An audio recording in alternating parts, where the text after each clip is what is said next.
अध्याय 271, मैं इतना उदार नहीं हूं _1।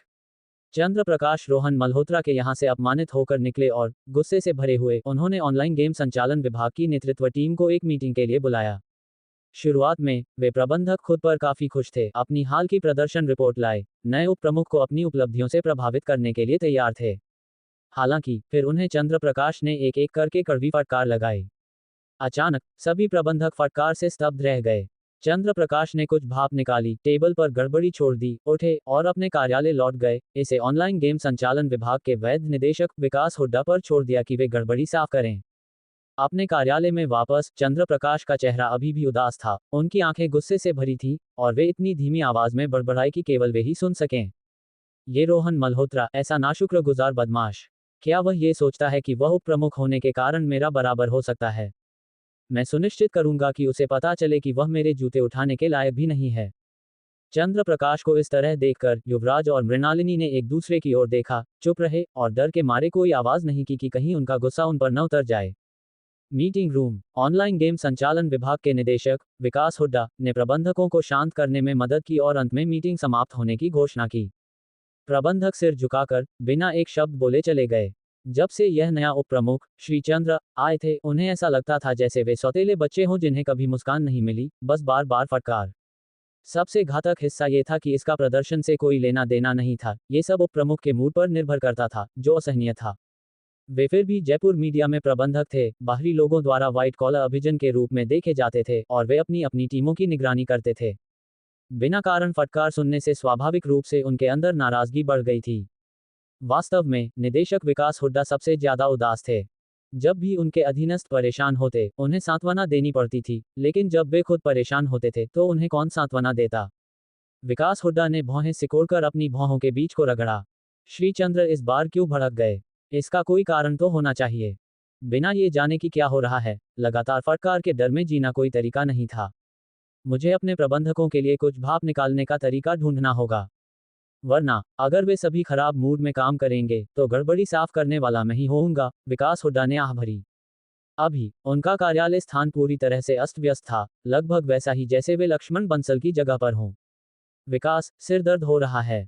किसी को उन्हें संबोधित करते सुनकर विकास हुड्डा ने अपने हाथ नीचे किए और ऊपर देखा तो लक्ष्मण बंसल का चेहरा दिखा, जो कुछ हद तक दुर्भावनापूर्ण आनंद ले रहा था। विकास हुड्डा ने अपनी भौहें सिकोड़ लीं। अगर यह कोई और दिन होता तो वे लक्ष्मण बंसल को उस चेहरे के लिए झिड़क देते, लेकिन आज उनका मूड ही नहीं था। देखो लक्ष्मण, हम दोनों अब श्री चंद्र के लिए काम कर रहे हैं, एक ही नाव में सवार हैं। आइए एक दूसरे को परेशान न करें, विकास हुड्डा ने उदासीनता से कहा। लक्ष्मण बंसल ने सिर हिलाया, उनकी दुर्भावनापूर्ण खुशी सहानुभूति में बदल गई क्योंकि उन्होंने एक कुर्सी खींची और विकास हुड्डा के बगल में बैठ गए। अरे लक्ष्मण, तुम आज पूरे दिन श्री चंद्र के साथ थे, तुम्हें पता होगा कि उन्हें क्या इतना गुस्सा दिलाया? विकास हुड्डा ने उत्साह के साथ पूछा। लक्ष्मण बंसल मुस्कुराए, ये जानते हुए कि अगर विकास हुड्डा ने नहीं भी पूछा होता तो वे उन्हें बताने का मौका बनाते और विकास को एक स्पष्ट रास्ता दिखाते। मैं तुम्हें बताता हूँ, श्री चंद्र को गुस्सा न्यू मीडिया विभाग के लोगों की वजह से आया। लक्ष्मण बंसल ने रोहन मल्होत्रा का जिक्र नहीं किया क्योंकि इससे विकास पीछे हट जाता, इसके बजाय उन्होंने न्यू मीडिया विभाग की ओर उंगली उठाई। उन्होंने श्री चंद्र को कैसे नाराज किया? विकास हुड्डा ने अविश्वास के साथ पूछा। वे लोग हमारे विभाग की बुराई करते हुए घूम रहे हैं, कह रहे हैं कि हमारा प्रदर्शन अच्छा नहीं है, कि हम निश्चित रूप से असफल होंगे और श्री चंद्र श्री रोहन से कमतर हैं। श्री चंद्र ये सुनकर खुश कैसे हो सकते थे? उन्होंने आज इसे बहुत सुन लिया और यह स्वाभाविक है कि उन्होंने तुम लोगों पर गुस्सा उतारा, लक्ष्मण बंसल ने इसे काफी गंभीर बनाकर कहा। वे बदमाश, विकास हुड्डा ने गुस्से में टेबल पर मुक्का मारा। इन लोगों को कोई शर्म नहीं है, तथ्यों को तोड़ मरोड़ रहे हैं। कोई आश्चर्य नहीं कि श्री चंद्र आए और हमें ऐसे डांटना शुरू कर दिया जैसे हम कुछ भी नहीं हो। यह उनके द्वारा उकसाया गया था। विकास हुड्डा ने तिरस्कार के साथ कहा, ठीक है, अब मुझे अपने लोगों को और रोकने की जरूरत नहीं है। तुम्हारा क्या मतलब है? लक्ष्मण बंसल ने उत्सुकता से पूछा। हाँ, हम हाल ही में न्यू मीडिया विभाग का मजाक उड़ा रहे थे। मैं अपने लोगों को रोक रहा था, उन्हें जोर से बोलने नहीं दे रहा था ताकि एकता न टूटे। ईमानदारी से, मैं भी उस विभाग को कमानता हूँ। उनकी छोटी मोटी उपलब्धियां हमारे एक बाल के बराबर भी नहीं हैं, विकास हुड्डा ने तिरस्कार के साथ कहा, लेकिन अब चूंकि उन्होंने शुरू किया है, हमें अब विनम्र होने की जरूरत नहीं है। विकास हुड्डा खड़े हुए और बाहर चले गए। तुम क्या करने जा रहे हो? लक्ष्मण बंसल ने जानबूझकर पूछा। विकास हुड्डा ने एक शब्द नहीं कहा, बस बिना सिर घुमाए अपना हाथ लहराया। विकास हुड्डा कुछ करने जा रहे थे और लक्ष्मण बंसल के मुंह के कोनों पर एक चुपके से ठंडी मुस्कान उभर आई। उन्होंने इसका अनुमान लगाया था। अपने विभाग में चुपके से व्यंग्यात्मक टिप्पणियां करना मजेदार नहीं था, उन्हें दूसरी तरफ के लोगों को सुनाना होगा। लक्ष्मण बंसल को थोड़ा हंगामा मचाने, न्यू मीडिया विभाग के लोगों को परेशान करने और रोहन मल्होत्रा को कुछ परेशानी देने में कोई आपत्ति नहीं थी। इसके अलावा लक्ष्मण बंसल के मन में अन्य योजनाएं थीं। ये श्रीचंद्र की थोड़ी सी हताशा को निकालने का उनका तरीका भी था। श्रीचंद्र की बात की प्रतिक्रिया पर निर्भर करते हुए, अगर उन्हें ये दृष्टिकोण पसंद नहीं आया तो ये सब विकास हुड्डा का स्वतःस्फूर्त कार्य होगा। अगर श्रीचंद्र इस घटना से संतुष्ट हुए तो ये लक्ष्मण बंसल की समय पर याद दिलाने की वजह से होगा। वैसे भी मुझे योग्यता के रूप में देखा जाएगा, दोषी नहीं। लक्ष्मण बंसल आत्मसंतुष्टि से मुस्कुराए बिना नहीं रह सके। अल्पविराम। अगले 2 दिनों में ऑनलाइन गेम संचालन विभाग के लोगों ने अन्य विभागों के सामने न्यू मीडिया विभाग की खुलेआम आलोचना की। प्रचार को न समझने वाले मूर्खों के झुंड को सबसे अग्रणी मीडिया कार्य करने देना कंपनी की प्रतिष्ठा का मजाक उड़ाता है। हम जयपुर मीडिया का नाम बदल सकते हैं। प्रदर्शन कम है, बेशर्म, वे बस कीड़ों का झुंड हैं। मुझे वाकई नहीं पता कि इन लोगों में हमें अपने साथ तुलना करने की हिम्मत कैसे है। ये पूरी तरह से हास्यास्पद है। बातें और भी गंदी होती गईं। आखिरकार ऑनलाइन गेम संचालन विभाग के उन नाराज प्रबंधकों ने भी चुपके से आग में घी डाला। अंत में उन्होंने न्यू मीडिया विभाग के लोगों का उनके सामने अपमान और उकसाव किया, बिना किसी संकोच के। एक ही दिन में कई संघर्ष भड़क उठे। जब प्रदर्शन की बात आई तो ऑनलाइन गेम संचालन विभाग वाकई शीर्ष पर था और न्यू मीडिया विभाग के कर्मचारी अपने गुस्से में कोई मजबूत जवाब नहीं दे सके और हताशा में पीछे हटना पड़ा। लक्ष्मी वर्मा ने गुस्से में रोहन मल्होत्रा को इस मामले की जानकारी दी। सुनने के बाद रोहन मल्होत्रा एक पल के लिए चुप रहे, फिर लक्ष्मी वर्मा की ओर मुस्कुराए। हमारा आयोजन कल शुरू हो रहा है। तैयारियां और प्रगति कैसी चल रही हैं? ऑनलाइन गेम संचालन विभाग के प्रति अपने गुस्से को दबाते हुए लक्ष्मी वर्मा ने रोहन मल्होत्रा को रिपोर्ट देना शुरू किया। प्रगति अपेक्षा से अधिक आशावादी थी। कई संभावित क्लाइंट्स ने पहले ही रुचि और इरादा व्यक्त कर दिया था, ये कहते हुए कि वे हस्ताक्षर करने और कोशिश करने के लिए तैयार हैं क्योंकि प्रारंभिक निवेश ज्यादा नहीं था। आपने विशेष रूप से संपादकीय टीम को निर्देश दिया था और वह भी व्यवस्थित हो गया है, लक्ष्मी वर्मा ने कहा। बहुत अच्छा। रोहन मल्होत्रा मुस्कुराए, खड़े हुए। मैं गेम विभाग में जाऊंगा लक्ष्मी, तुम्हें साथ आने की जरूरत नहीं है। गेम विभाग में? लक्ष्मी वर्मा की आंखें अचानक चमक उठीं। वे जानती थी कि रोहन मल्होत्रा अपने लोगों को नुकसान में नहीं रहने देंगे। वे चंद्र प्रकाश से गंभीर बात करने जा रहे थे। अगर बात जोर शोर से हो गई तो क्या तुम अकेले उनसे निपट सकते हो? लक्ष्मी वर्मा कुछ चिंतित थी, अपनी आस्तीनें चढ़ाकर और साथ चलने के लिए तैयार।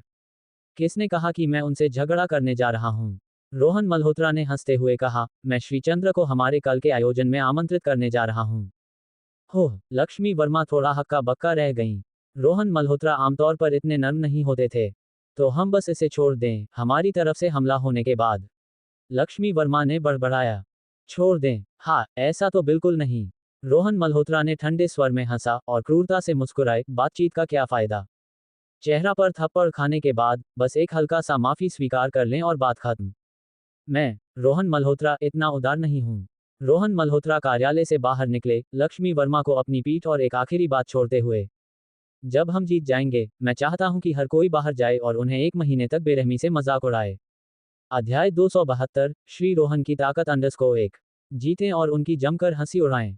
लक्ष्मी वर्मा ने अपनी छोटी मुट्ठी लहराई, रोहन मल्होत्रा के शब्दों का आनंद लेते हुए, बदले की खुशी का एक झोंका महसूस करते हुए।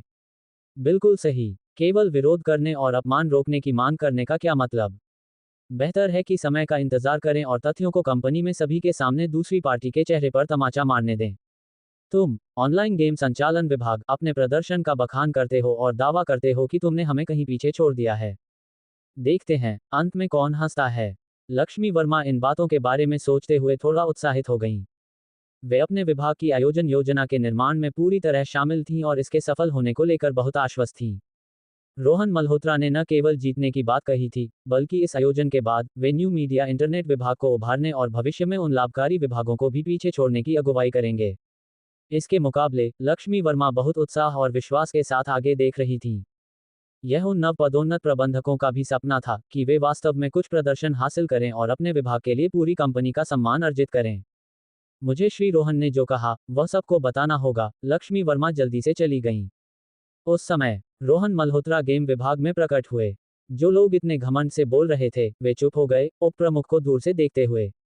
कंपनी में अपने पहले दिन रोहन मल्होत्रा, श्री रोहन ने निदेशक लक्ष्मण बंसल को आराम करने के लिए कहा, न्यू मीडिया विभाग पर ध्यान केंद्रित किया और एक ही दिन में 7 लोगों को बर्खास्त किया, 12 को दंडित किया और एक प्रबंधक को बिना पलक झपकाए निकाल दिया। वे वाकई एक निर्मम किरदार थे। रोहन मल्होत्रा के कारनामों को जानने वाले प्रबंधक और कर्मचारी एक एक करके चुप हो गए। अगर उप प्रमुख के साथ किसी भी संपर्क से बचा जा सकता था तो वे दूर रहते। रोहन मल्होत्रा चुपके से शांत कार्यालय क्षेत्र से गुजरे, चेहरे पर एक हल्की मुस्कान के साथ सीधे चंद्र प्रकाश के कार्यालय की ओर बढ़े। श्री रोहन यहाँ क्या कर रहे हैं?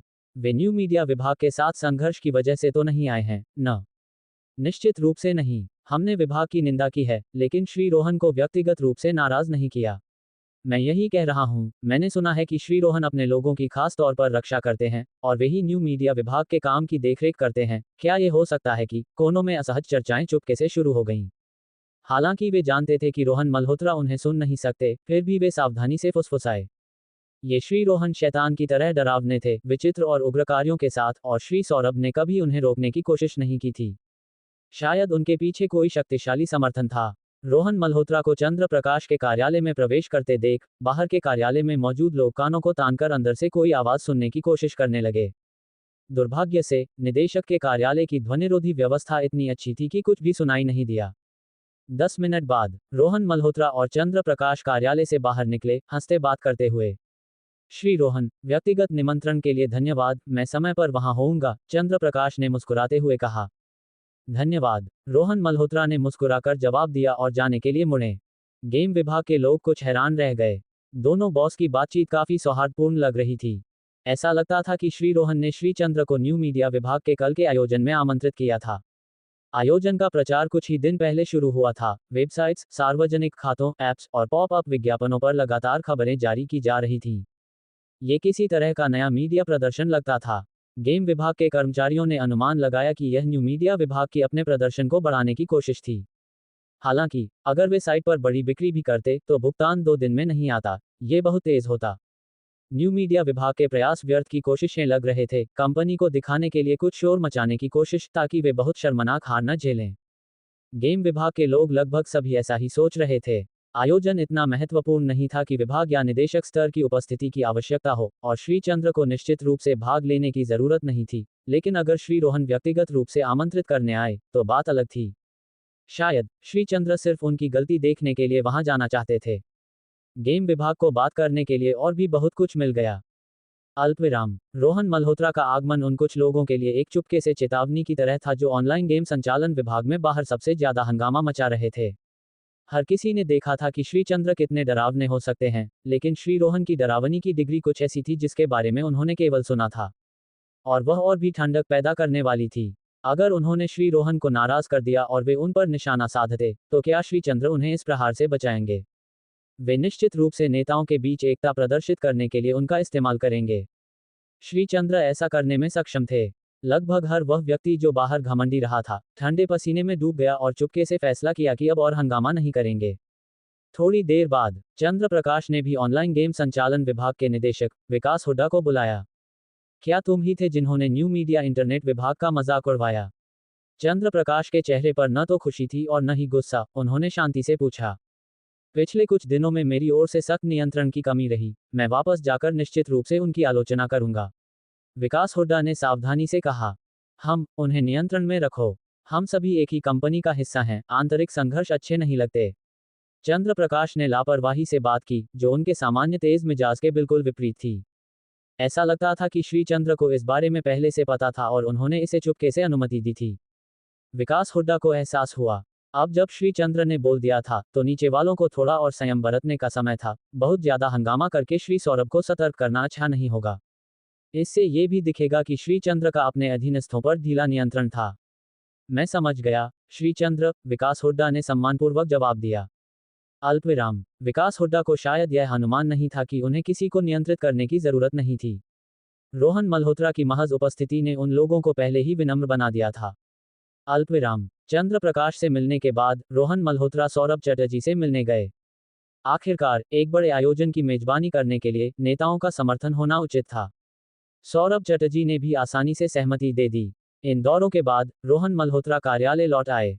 इसके बाद न्यू मीडिया इंटरनेट विभाग के कर्मचारियों को आश्चर्य हुआ कि ऑनलाइन गेम संचालन विभाग से आने वाली उकसावे और अपमानजनक टिप्पणियां चमत्कारिक रूप से हवा में गायब हो गई थी। वे तो उनके साथ किसी भी तरह के संघर्ष से बचने के लिए भी रास्ता बदल रहे थे।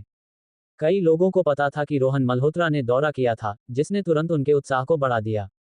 श्री रोहन ने सभी की ओर से ऑनलाइन गेम संचालन विभाग में 7 बार अंदर और 7 बार बाहर की दृढ़ता के साथ कदम रखा, उनकी घमंड को कुचल दिया और उन्हें बिना किसी सम्मान के छोड़ दिया। कहानी के विभिन्न संस्करण फैलने लगे। यह एक ऐसी कहानी थी जिसे लोग बहुत पसंद करते थे और लंबे समय तक याद रखते थे। रोहन मल्होत्रा ने शायद कभी नहीं सोचा था कि दो विभागों के बीच की कटु प्रतिद्वंद्विता को किसी समायोजन या नियंत्रण की जरूरत नहीं थी, उनके दौरे ने ही सब कुछ कर दिया। चंद्र प्रकाश और सौरभ चटर्जी को निमंत्रित करने के बाद रोहन मल्होत्रा आयोजन स्थल पर जाकर स्थिति देखने गए। फंड्स के उपलब्ध होने के साथ सब कुछ तेजी से सामने आया। सभी ने बड़े उत्साह और अथक परिश्रम के साथ काम किया। आखिरकार वे शेयरधारक थे, हर कोई अपने लाभ के लिए काम कर रहा था, तो वे सक्रिय क्यों न हो। यहाँ तक कि रोहन मल्होत्रा भी कुछ प्रभावित हुए। ऐसा लगता है कि भविष्य में एकता हासिल करने के लिए हमें सभी के हितों को एक साथ बांधना होगा। ये सबसे प्रभावी प्रेरणा है, रोहन मल्होत्रा ने मन ही मन सोचा। साइट पर परीक्षण के दौरान उप प्रमुख रोहन मल्होत्रा सभी की निगाहों के सामने वर्चुअल उपकरणों के साथ खेलते हुए इधर उधर दौड़ रहे थे। निर्णायक और प्रभावशाली कार्यकारी का ये पक्ष देखकर सभी के चेहरों पर मुस्कान आ गई। साइट पर का माहौल, जो कुछ तनावपूर्ण था, काफी हद तक शांत हो गया। ये न्यू मीडिया विभाग वाकई एक छिपा हुआ ड्रैगन और झुका हुआ बाघ है। इतनी सक्षम टीम होने के बावजूद प्रदर्शन सबसे नीचे है। लक्ष्मण बंसल, तुम वाकई एक मूर्ख हो। पूरी प्रक्रिया का अनुभव करने के बाद रोहन मल्होत्रा ने आयोजन को डिजाइन करने वाले प्रबंधकों की तारीफ में कोई कसर नहीं छोड़ी। इस आयोजन के बाद मुझे ये सुनिश्चित करना होगा कि न्यू मीडिया इंटरनेट विभाग उभरे और जयपुर मीडिया पर हावी हो। अध्याय 273, चकाचौंध भोज _1। जयपुर वन्हा भवन, जो जयपुर मीडिया टावर के ठीक बगल में स्थित है, शहर का एक प्रसिद्ध 5 सितारा होटल है और जयपुर मीडिया के संपत्ति पोर्टफोलियो का हिस्सा है। इसमें समूह के उपयोग के लिए कई पेशेवर स्तर के सम्मेलन कक्ष हैं। न्यू मीडिया इंटरनेट विभाग ने इस आयोजन के लिए एक बड़े स्वीट को स्थान के रूप में चुना। शाम 7 बजे मीटिंग पंजीकरण का समय था। मेहमान पहले बाहरी हॉल में चाय और हल्के नाश्ते का आनंद ले रहे थे, आयोजन के आधिकारिक शुरू होने की प्रतीक्षा में। जो लोग उपस्थित थे वे मुख्य रूप से न्यू मीडिया विभाग के संभावित और संभावनाशील क्लाइंट थे, लगभग 100 विभिन्न आकारों की कंपनियां और उद्यम, साथ ही उद्योग के पत्रकार, टिप्पणीकार और सहयोगी मीडिया आउटलेट्स के लोग। आयोजन के अनुभव को बढ़ाने के लिए रोहन मल्होत्रा ने विशेष रूप से प्रतिभागियों की संख्या सीमित की थी। फिर भी मात्र 15 मिनट में 300 से अधिक लोग पहुंच चुके थे। सौभाग्य से बाहरी हॉल बहुत विशाल था, जिसमें 1 दर्जन से अधिक नाश्ता पॉइंट स्थापित किए गए थे। मेहमान इधर उधर घूम रहे थे, इसलिए ये भीड़भाड़ या अव्यवस्थित नहीं लग रहा था। हाथ में चाय या कॉफी का प्याला लिए वे छोटे समूहों में बातचीत कर रहे थे, जैसे किसी सामाजिक समारोह में हो। मैंने सुना है कि जयपुर मीडिया के न्यू मीडिया विभाग द्वारा आयोजित यह आयोजन काफी रोचक है। हाँ, मैंने भी सुना कुछ प्रकाश और छाया के भोज के बारे में। स्थान को बंद रखने का क्या मतलब, वे क्या कर रहे हैं? मेहमान आपस में बात कर रहे थे, कई जिज्ञासु थे।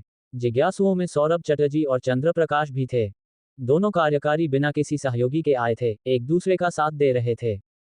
एक बहुत उच्च पद पर था और सामान्यतः सार्वजनिक रूप से दिखना पसंद नहीं करता था, जबकि दूसरा नया था, अभी अपनी प्रतिष्ठा बना रहा था। दोनों का इरादा कम प्रोफाइल रखने का था और इसके अलावा मौजूद कई कंपनियां छोटे और मध्यम आकार की थीं और सौरभ चटर्जी जैसे व्यक्ति के साथ बातचीत करने के स्तर की नहीं थी। इसलिए आश्चर्यजनक रूप से कोई उन्हें पहचान नहीं पाया। लेकिन उनके अपने कर्मचारी जानते थे कि वे कौन हैं। फिर भी इस समय उन्हें भी कर्मचारियों द्वारा अंदर जाने से रोका जा रहा था। रोहन मल्होत्रा क्या खेल खेल रहे हैं? मैंने कभी नहीं सुना कि कोई प्रचार आयोजन आयोजित करे और मेहमानों को बाहर रखे, उन्हें अंदर न आने दे। क्या वे सटीक समय का इंतजार करने वाले हैं ताकि लोगों को अंदर जाने दें? सौरभ चटर्जी मदद नहीं कर सके और शिकायत की। वे आखिरकार एक नेता थे, एक वीआईपी, और अब उन्हें दरवाजे पर रोक दिया गया था। शायद श्री रोहन हमें एक आश्चर्य देना चाहते हैं, चंद्र प्रकाश ने उदासीनता से कहा। हालांकि उनकी आंखों में तिरस्कार की एक झलक थी। उन्हें विश्वास नहीं था कि रोहन मल्होत्रा और उनकी टीम ने कुछ ही दिनों में कुछ भी चकाचौंध करने वाला तैयार किया होगा। अगर उन्होंने किया होता तो वे निश्चित रूप से इसे देखना चाहेंगे। हालांकि मेहमान बहुत थे, वे सोच रहे थे कि रोहन मल्होत्रा कितने सौदे तय करने में कामयाब होंगे। चंद्र प्रकाश के होंठों पर एक ठंडी मुस्कान उभर आई। अल्पविराम। जैसे जैसे समय नजदीक आया, अधिक से अधिक लोग अधीर हो गए और बड़बड़ाने लगे। अभी तक शुरू क्यों नहीं हुआ? हाँ, अगर शुरू नहीं हो रहा, तो कम से कम हमें अंदर तो जाने दें। बिल्कुल, बाहर खड़े रहने का क्या मतलब? जब वे बात कर रहे थे, आंतरिक हॉल स्वीट के 3 प्रवेश द्वारों के दरवाजे एक साथ खुल गए, और कर्मचारी बाहर निकले, प्रत्येक एक ट्रॉली धकेलते हुए। कृपया अपने उपकरण लें और व्यवस्थित रूप से स्थान पर प्रवेश करें, एक कर्मचारी ने पुकारा।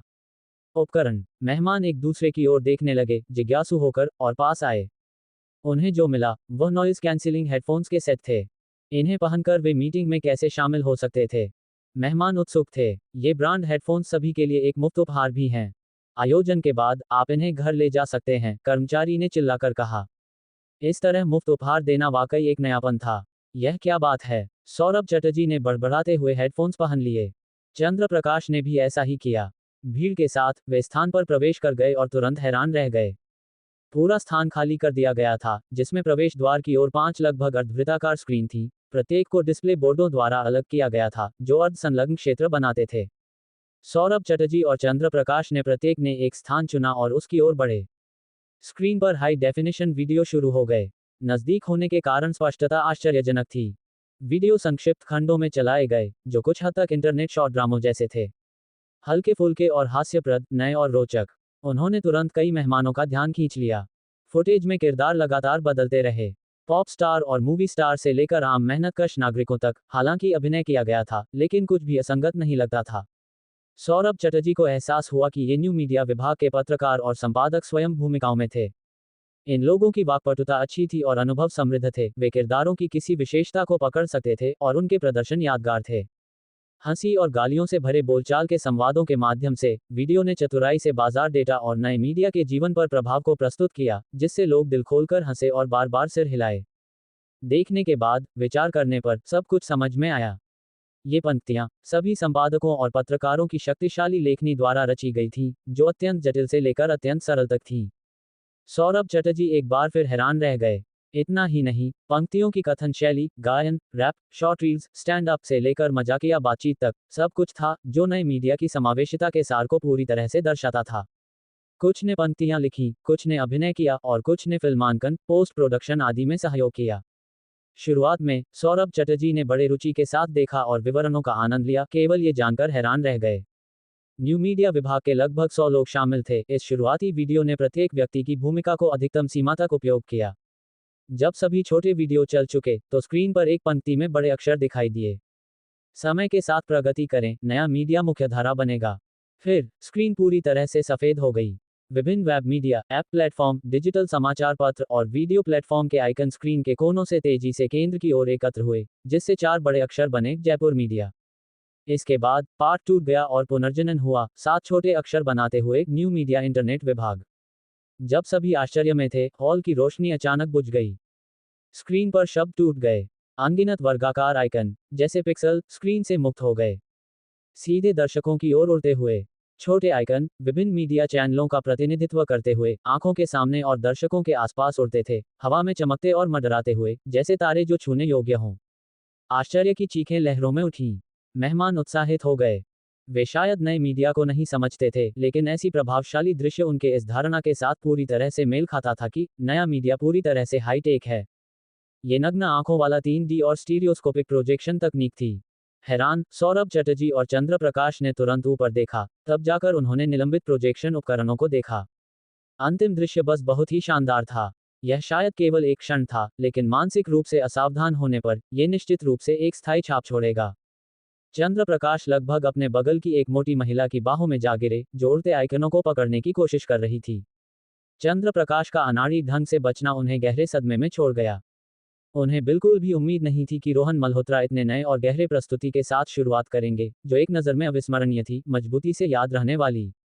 इसके बाद, जब भी ये लोग नए मीडिया के बारे में बात करेंगे, वे निश्चित रूप से इस दिन को याद करेंगे।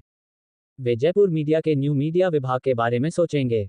इस दृष्टिकोण से, ये निश्चित रूप से 1 साल के विज्ञापन खर्च के लायक था। यहां तक कि नॉइज कैंसिलिंग हेडफोन्स के साथ, चंद्र प्रकाश अभी भी लगातार चीखें और पुकार सुन सकते थे। उनका चेहरा कुछ हद तक बदसूरत हो गया। रोहन मल्होत्रा जितने सफल होते, उतना ही कम उन्हें ये पसंद था। मेहमान चाहते थे कि वे इसे फिर से देख सकें। हालांकि, सभी आइकन गायब हो चुके थे। हेडफोन्स से, कोमल संगीत और एक सुखद महिला की आवाज उभरी। नए मीडिया गाला रात में आपका स्वागत है। हॉल की रोशनी फिर से जल उठी। पर्दा और उपकरण किनारों पर ले जाए गए, ये प्रकट करते हुए कि वे सभी मोबाइल स्केटबोर्ड पर लगे थे। पर्दे के पीछे 300 घनाकार स्टूल विभिन्न आइकन डिजाइनों में बनाए गए थे, जो न्यू मीडिया इंटरनेट विभाग के बाहरी मीडिया संसाधनों का प्रतिनिधित्व करते थे। हमारे साथ सहयोग करना, वेब पर 300 चैनलों के साथ जुड़ना है। आज जयपुर मीडिया का न्यू मीडिया विभाग एक नया युग खोलेगा। हेडफोन्स में महिला की आवाज मधुर थी। चंद्र प्रकाश ने इसे पहचान लिया, ये और कोई नहीं बल्कि लक्ष्मी वर्मा की आवाज थी। आगे सुनने की जरूरत नहीं थी। लक्ष्मी वर्मा एक शानदार शाम के गाउन में सजी मंच पर उतरी। अविश्वसनीय रूप से चकाचौंध, अविश्वसनीय रूप से प्रभावशाली। चंद्र प्रकाश देखते रह गए, पूरी तरह से मंत्रमुग्ध। यह महिला उनके साथ शामिल होने के बजाय रोहन मल्होत्रा के तहत एक जूनियर सहायक बनना पसंद करती थी। चंद्र प्रकाश की जलन भड़क उठी। मुझे विश्वास नहीं होता कि उन्होंने ऐसा कारनामा कर दिखाया। सौरभ चटर्जी की आंखें चमक उठी क्योंकि वे उत्साहपूर्ण जय जयकार करने वाले मेहमानों को देख रहे थे। उनकी भावनाएं पूरी तरह से उत्तेजित हो चुकी थीं। यह आयोजन उनके जैसे रूढ़िवादी व्यक्ति के लिए भी एकदम सही लग रहा था। अब से न्यू मीडिया विभाग के बजट अनुरोधों को प्राथमिकता दी जाएगी, उन्होंने पुष्टि की उत्साह के साथ। अध्याय 274 सीमित संस्करण अनुबंध _1। न्यू मीडिया विभाग का बेजोड़ चकाचौंध दृश्य भोज उपस्थित लोगों के उत्साह को प्रज्वलित कर गया। कभी कभी आयोजनों का यही तरीका होता है। अगर आप सभी की भावनाओं को उभार सकते हैं, तो आप आधे से अधिक सफल हो चुके हैं। इसके बाद न्यू मीडिया विभाग का पूरा आयोजन एक गाला की तरह सामने आया, जिसमें विभिन्न रूपों में एक के बाद एक जीवंत और सजीव मामले प्रस्तुत किए गए, जो सभी को नए मीडिया में महारत हासिल करने का तरीका दिखा रहे थे। ये प्रतीत होने वाला निस्वार्थ साझाकरण वास्तव में ताकत का प्रदर्शन जैसा था, क्योंकि केवल शक्तिशाली संसाधनों के होने पर ही वांछित प्रभाव प्राप्त किए जा सकते थे। क्या शानदार ढंग से घमंड दिखाने का तरीका। ताकत को सूक्ष्म रूप से दिखाने से लोगों के अवचेतन मन में गहरी छाप पड़ती है। तुम्हें वाकई में इसकी कला आती है, रोहन मल्होत्रा। चंद्र प्रकाश की नजर तेज थी, उन्होंने रोहन मल्होत्रा को गंभीरता से लेना शुरू कर दिया। मात्र 5 छोटे दिनों में नए मीडिया का ऐसा भोज तैयार करना कोई साधारण व्यक्ति का काम नहीं था, और रोहन मल्होत्रा उनसे भी छोटे थे। अब मैं वास्तव में तुम्हें एक प्रतियोगी के रूप में देखने की उम्मीद कर रहा हूं। तुम्हें कुचलना बेहद संतोषजनक होगा। चंद्र प्रकाश के होठों पर एक हल्की मुस्कान खेल रही थी। उनके लिए जीवन में 2 बड़े आनंद थे, महिलाएं और प्रतिद्वंद्वी। एक शारीरिक सुख के लिए, दूसरा मानसिक संतुष्टि के लिए। उन्होंने सोचा था कि जयपुर मीडिया में उनके दिन नीरस और उबाऊ होंगे। अब ऐसा लगता है कि इतना उबाऊ नहीं होगा। सौरभ चटर्जी चंद्र प्रकाश के बगल में खड़े थे, उनकी नजर टिमटिमा रही थी क्योंकि वे सोच में डूबे थे। एक और उन्हें लगता था कि रोहन मल्होत्रा वास्तव में एक प्रतिभाशाली व्यक्ति थे, जिनका यदि सही उपयोग किया जाए, तो कंपनी के प्रदर्शन को एक नए स्तर पर ले जाया जा सकता था, जो उनके लिए अच्छा होगा। दूसरी ओर रोहन मल्होत्रा जैसे स्वच्छंद व्यक्ति को नियंत्रित करना अत्यंत कठिन था, यहां तक कि एक छोटी सी चूक भी पिछले उप प्रमुख जैसी स्थिति पैदा कर सकती थी, जो लगातार उनसे उलझता रहता था। मैं ऐसा दोबारा नहीं होने दे सकता। सौरभ चटर्जी सतर्क महसूस कर रहे थे और अपनी आंख के कोने से चंद्र प्रकाश की ओर देखने से खुद को रोक नहीं पाए। उन्हें इस युवा व्यक्ति पर नजर रखने की जरूरत थी। सौरभ चटर्जी को लगता था कि चंद्र प्रकाश के पास निश्चित रूप से रोहन मल्होत्रा को ओवरशैडो करने वाला एक बैकग्राउंड था। अगर उन्हें कभी सत्ता मिली, तो सौरभ महाप्रबंधक के रूप में शायद उन्हें दबा नहीं पाएंगे। इन दोनों लोगों का उपयोग करना जरूरी था, लेकिन उन्हें बहुत शक्तिशाली होने की अनुमति नहीं दी जानी चाहिए। उन्हें एक दूसरे के साथ प्रतिस्पर्धा में रखना सबसे अच्छा है, बिना एक दूसरे को तोड़े। जब तक वे जयपुर मीडिया को उलट पुलट नहीं करते, मुझे भविष्य में उनकी लड़ाइयों पर आंख मूंद लेनी होगी। सौरभ चटर्जी ने मन बना लिया। अल्पविराम। यह आयोजन बहुत लंबा होने के लिए निर्धारित नहीं था, केवल 1.5 घंटे का, जिसमें कोई नेता उद्घाटन भाषण नहीं दे रहा था और न ही कोई व्याख्यान था। पूरा प्रक्रिया आरामदायक और आनंददायक थी। न्यू मीडिया इंटरनेट विभाग ने अपनी विभिन्न ताकतों को पूरी तरह से प्रदर्शित किया। जल्द ही आयोजन अपने समापन पर पहुंच गया। लक्ष्मी वर्मा शालीनता से मंच पर आई, माइक्रोफोन पकड़े, नीचे मेहमानों की ओर मुस्कुराते हुए और धीरे से बोलना शुरू किया। आज हमने आपके लिए 20 सहयोग समझौते तैयार किए हैं, सभी एक चरण के लिए ट्रायल संस्करण, 3 महीने तक चलने वाले पूर्ण चैनल प्रचार के साथ। प्रत्येक समझौता 6 लाख रुपए का है, पहले आओ पहले पाओ। मैं सभी को याद दिलाती हूं कि यह पूर्ण चैनल प्रचार है, जिसमें प्रति माह औसतन केवल 2 लाख रुपए की विज्ञापन लागत है। इस बार ये वास्तव में 1 साल के अंत का आभार संस्करण है। आने वाले साल में हमारे पास फिर से ऐसे प्रचार नहीं होंगे। लक्ष्मी वर्मा के शब्दों ने दर्शकों में हलचल मचा दी। प्रति माह 2 लाख रुपए में पूर्ण चैनल प्रचार, ये तो बहुत कम है। केवल 20 प्रतियां, और वे सीमित हैं। यह अच्छा लगता है, मुझे लगता है कि इसे आजमाने लायक है। उपस्थित व्यवसाय मालिकों और उद्यमियों ने आपस में चर्चा की, यह महसूस करते हुए कि यह एक सार्थक अवसर था। प्रस्तुति देखने के बाद उनका उत्साह चरम पर था। वे पहले से ही संभावित क्लाइंट थे और स्वाभाविक रूप से विज्ञापन देना चाहते थे।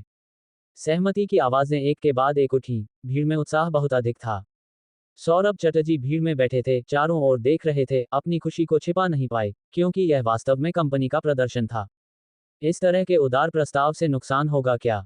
सौरभ चटर्जी को बिल्कुल भी चिंता नहीं थी। न्यू मीडिया विभाग के बाहरी सहयोग ज्यादातर वस्तु विनिमय के माध्यम से प्राप्त किए गए थे, सीधे शब्दों में एक दूसरे के मंचों का उपयोग बिना वित्तीय लेन देन के, संसाधनों के आदान प्रदान के साथ। यह मीडिया उद्योग में सहयोग का एक सामान्य तरीका भी था। बेशक कुछ चैनल पैसे खर्च करते थे, लेकिन वे वार्षिक समझौतों का हिस्सा थे और उनकी लागत बहुत कम थी। ये प्रतीत होने वाला आश्चर्यजनक प्रस्ताव वास्तव में नो लॉस ऑल गेन था। यह अनिवार्य रूप से भूख विपणन है। अच्छा खेला, रोहन मल्होत्रा। तुमने नए मीडिया प्रचार तकनीकों को सीधे वास्तविक युद्ध में लागू किया। इन लोगों को शायद अभी तक एहसास नहीं हुआ कि वे पहले ऐसे उपभोक्ता हैं जिन्हें जीता गया है। चंद्र प्रकाश चुपके से हैरान थे। एक बार में 6 लाख रुपए की 20 अनुबंध बेचना, यह 1 करोड़ 20 लाख रुपए है। अगर हम साप्ताहिक प्रदर्शन की बात करें, तो यह वास्तव में ऑनलाइन गेम संचालन विभाग को पीछे छोड़ देगा। हालांकि भुगतान एकत्र करना एक चिंता का विषय है। मुझे विश्वास नहीं है कि तुम 2 दिनों के भीतर सभी भुगतान एकत्र कर सकते हो, चंद्र प्रकाश ने तिरस्कार किया। मंच पर लक्ष्मी वर्मा नीचे उत्साहित भीड़ को देखते हुए मुस्कुराईं, जिसमें दर्जनों लोग शोरगुल के बीच अपने हाथ उठा रहे थे। महिलाओं और सज्जनों, इस अनुबंध के साथ अतिरिक्त शर्तें हैं, लक्ष्मी वर्मा ने जारी रखा। इसे मौके पर ही हस्ताक्षर करना होगा और भुगतान तुरंत करना होगा। मंच के नीचे जो लोग जोर शोर से शोर मचा रहे थे, वे अचानक चुप हो गए। सभी की आंखों में अविश्वास का भाव उभर आया। कोई आश्चर्य नहीं कि प्रस्ताव इतना आकर्षक था। मौके पर हस्ताक्षर करना समझ में आता था, लेकिन तत्काल भुगतान, यह अनसुना था। यह बाजार में सब्जियां खरीदने जैसा नहीं था, जहां आपको मौके पर भुगतान करना पड़ता है, कंपनियों को वित्तीय प्रक्रियाओं से गुजरना पड़ता है। चंद्र प्रकाश और सौरभ चटर्जी स्तब्ध रह गए, खासकर चंद्र प्रकाश, जिनकी आंखें आश्चर्य से भरी थीं। वे अभी रोहन मल्होत्रा को मूर्ख बनते देखना चाहते थे, लेकिन इसके बजाय उन्होंने ये दृश्य देखा। तत्काल भुगतान, अनसुना। क्या विज्ञापन उद्योग भी इस तरह से काम कर सकता है? मैंने कभी नहीं सुना कि मौके पर भुगतान करना पड़ता है। तुम लोग क्या खेल खेल रहे हो? किसी ने चिल्लाया। हमारी कंपनी में भी वित्तीय प्रक्रियाएं हैं, भगवान के लिए। तुम्हें पता है कि हम मौके पर भुगतान नहीं कर सकते, यह असंभव है। बिल्कुल, इस तरह से हम कैसे सहयोग कर सकते हैं? भीड़ फिर से शोर करने लगी। चंद्र प्रकाश की नजर पूरे कमरे में घूमी, उनके मुंह के कोने में एक ठंडी मुस्कान थी। रोहन मल्होत्रा, तुम्हारे भी मूर्खतापूर्ण क्षण हैं। और सोचने की बात यह थी कि मैंने तुम्हें एक योग्य प्रतिद्वंद्वी माना था।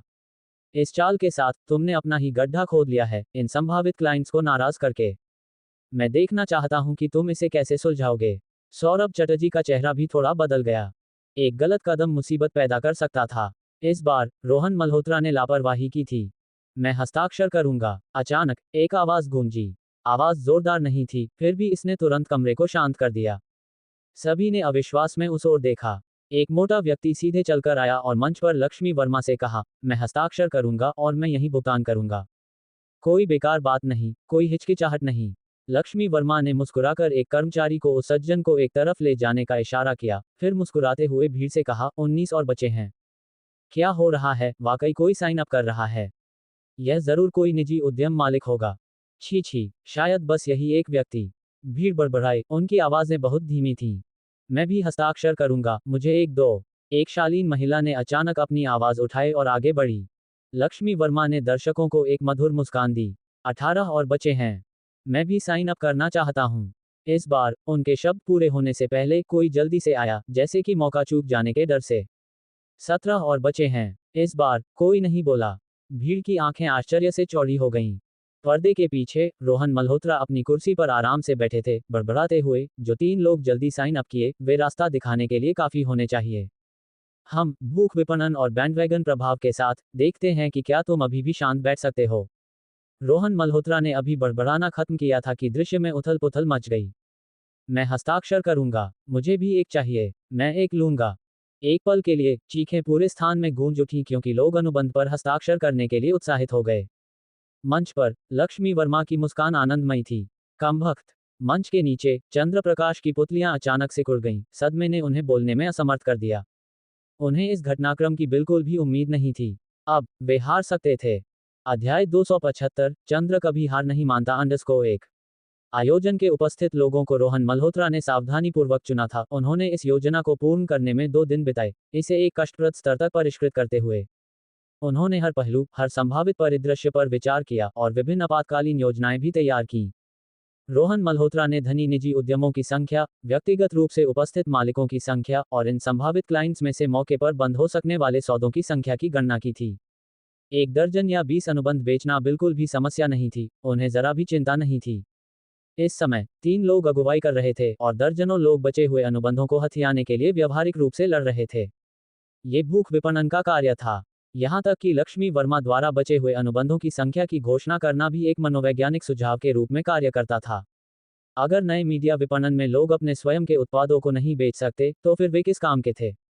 रोहन मल्होत्रा खड़े हुए, अपनी कमर को खींचा और जाने के लिए मुड़े। यहाँ की स्थिति देखकर उन्हें अब इसकी निगरानी करने की आवश्यकता नहीं थी। आगे का काम लक्ष्मी वर्मा और अन्य लोग संभाल सकते थे। मैं कई दिनों से थक गया हूँ। अगर मैं जल्दी सोने के लिए वापस चला जाऊं, तो सभी को समझना चाहिए, रोहन मल्होत्रा ने लापरवाही से कहा और सबसे पहले बाहर निकल गए। आखिरकार वे उप प्रमुख थे और कोई उनकी आलोचना करने की हिम्मत नहीं करेगा। जैसे ही रोहन मल्होत्रा गए, पर्दे के पीछे के कर्मचारी उन्हें उत्साह और प्रशंसा भरी आंखों से देखने लगे। श्री रोहन द्वारा सावधानीपूर्वक संशोधित और समायोजित किया गया आयोजन पूर्ण सफलता के साथ समाप्त हुआ था। उनका न्यू मीडिया विभाग जीतने वाला था और उन्हें प्रदर्शन और बोनस दोनों में भारी पुरस्कार मिलने वाला था। ये सब श्री रोहन की देन थी। हर कोई सम्मान और प्रशंसा के साथ रोहन मल्होत्रा को अभिवादन करता था, जो चुपके से निकल रहे थे, जिससे उन्हें लगभग इतना अपराधबोध हुआ कि वे वापस लौट आए। नहीं, मुझे कठोर होना चाहिए, अपराधी नहीं, उन्होंने खुद से कहा। रोहन मल्होत्रा ने विनम्र मुस्कान के साथ लोगों का अभिवादन जारी रखा, जबकि जल्दी में अपने रास्ते पर बढ़े। कर्मचारी आंतरिक रूप से आश्चर्यचकित हुए बिना नहीं रह सके। श्री रोहन एक रणनीतिक प्रतिभा होने के साथ साथ विनम्र और सुलभ भी थे। ऐसा नेता और कहाँ मिलेगा? उन्हें देखिए, यहाँ व्यस्त और फिर अन्य कार्यों से निपटने के लिए चले गए, उनके पास कभी आराम का एक पल नहीं होता। अल्पविराम। चुपके से रोहन मल्होत्रा निकल गए।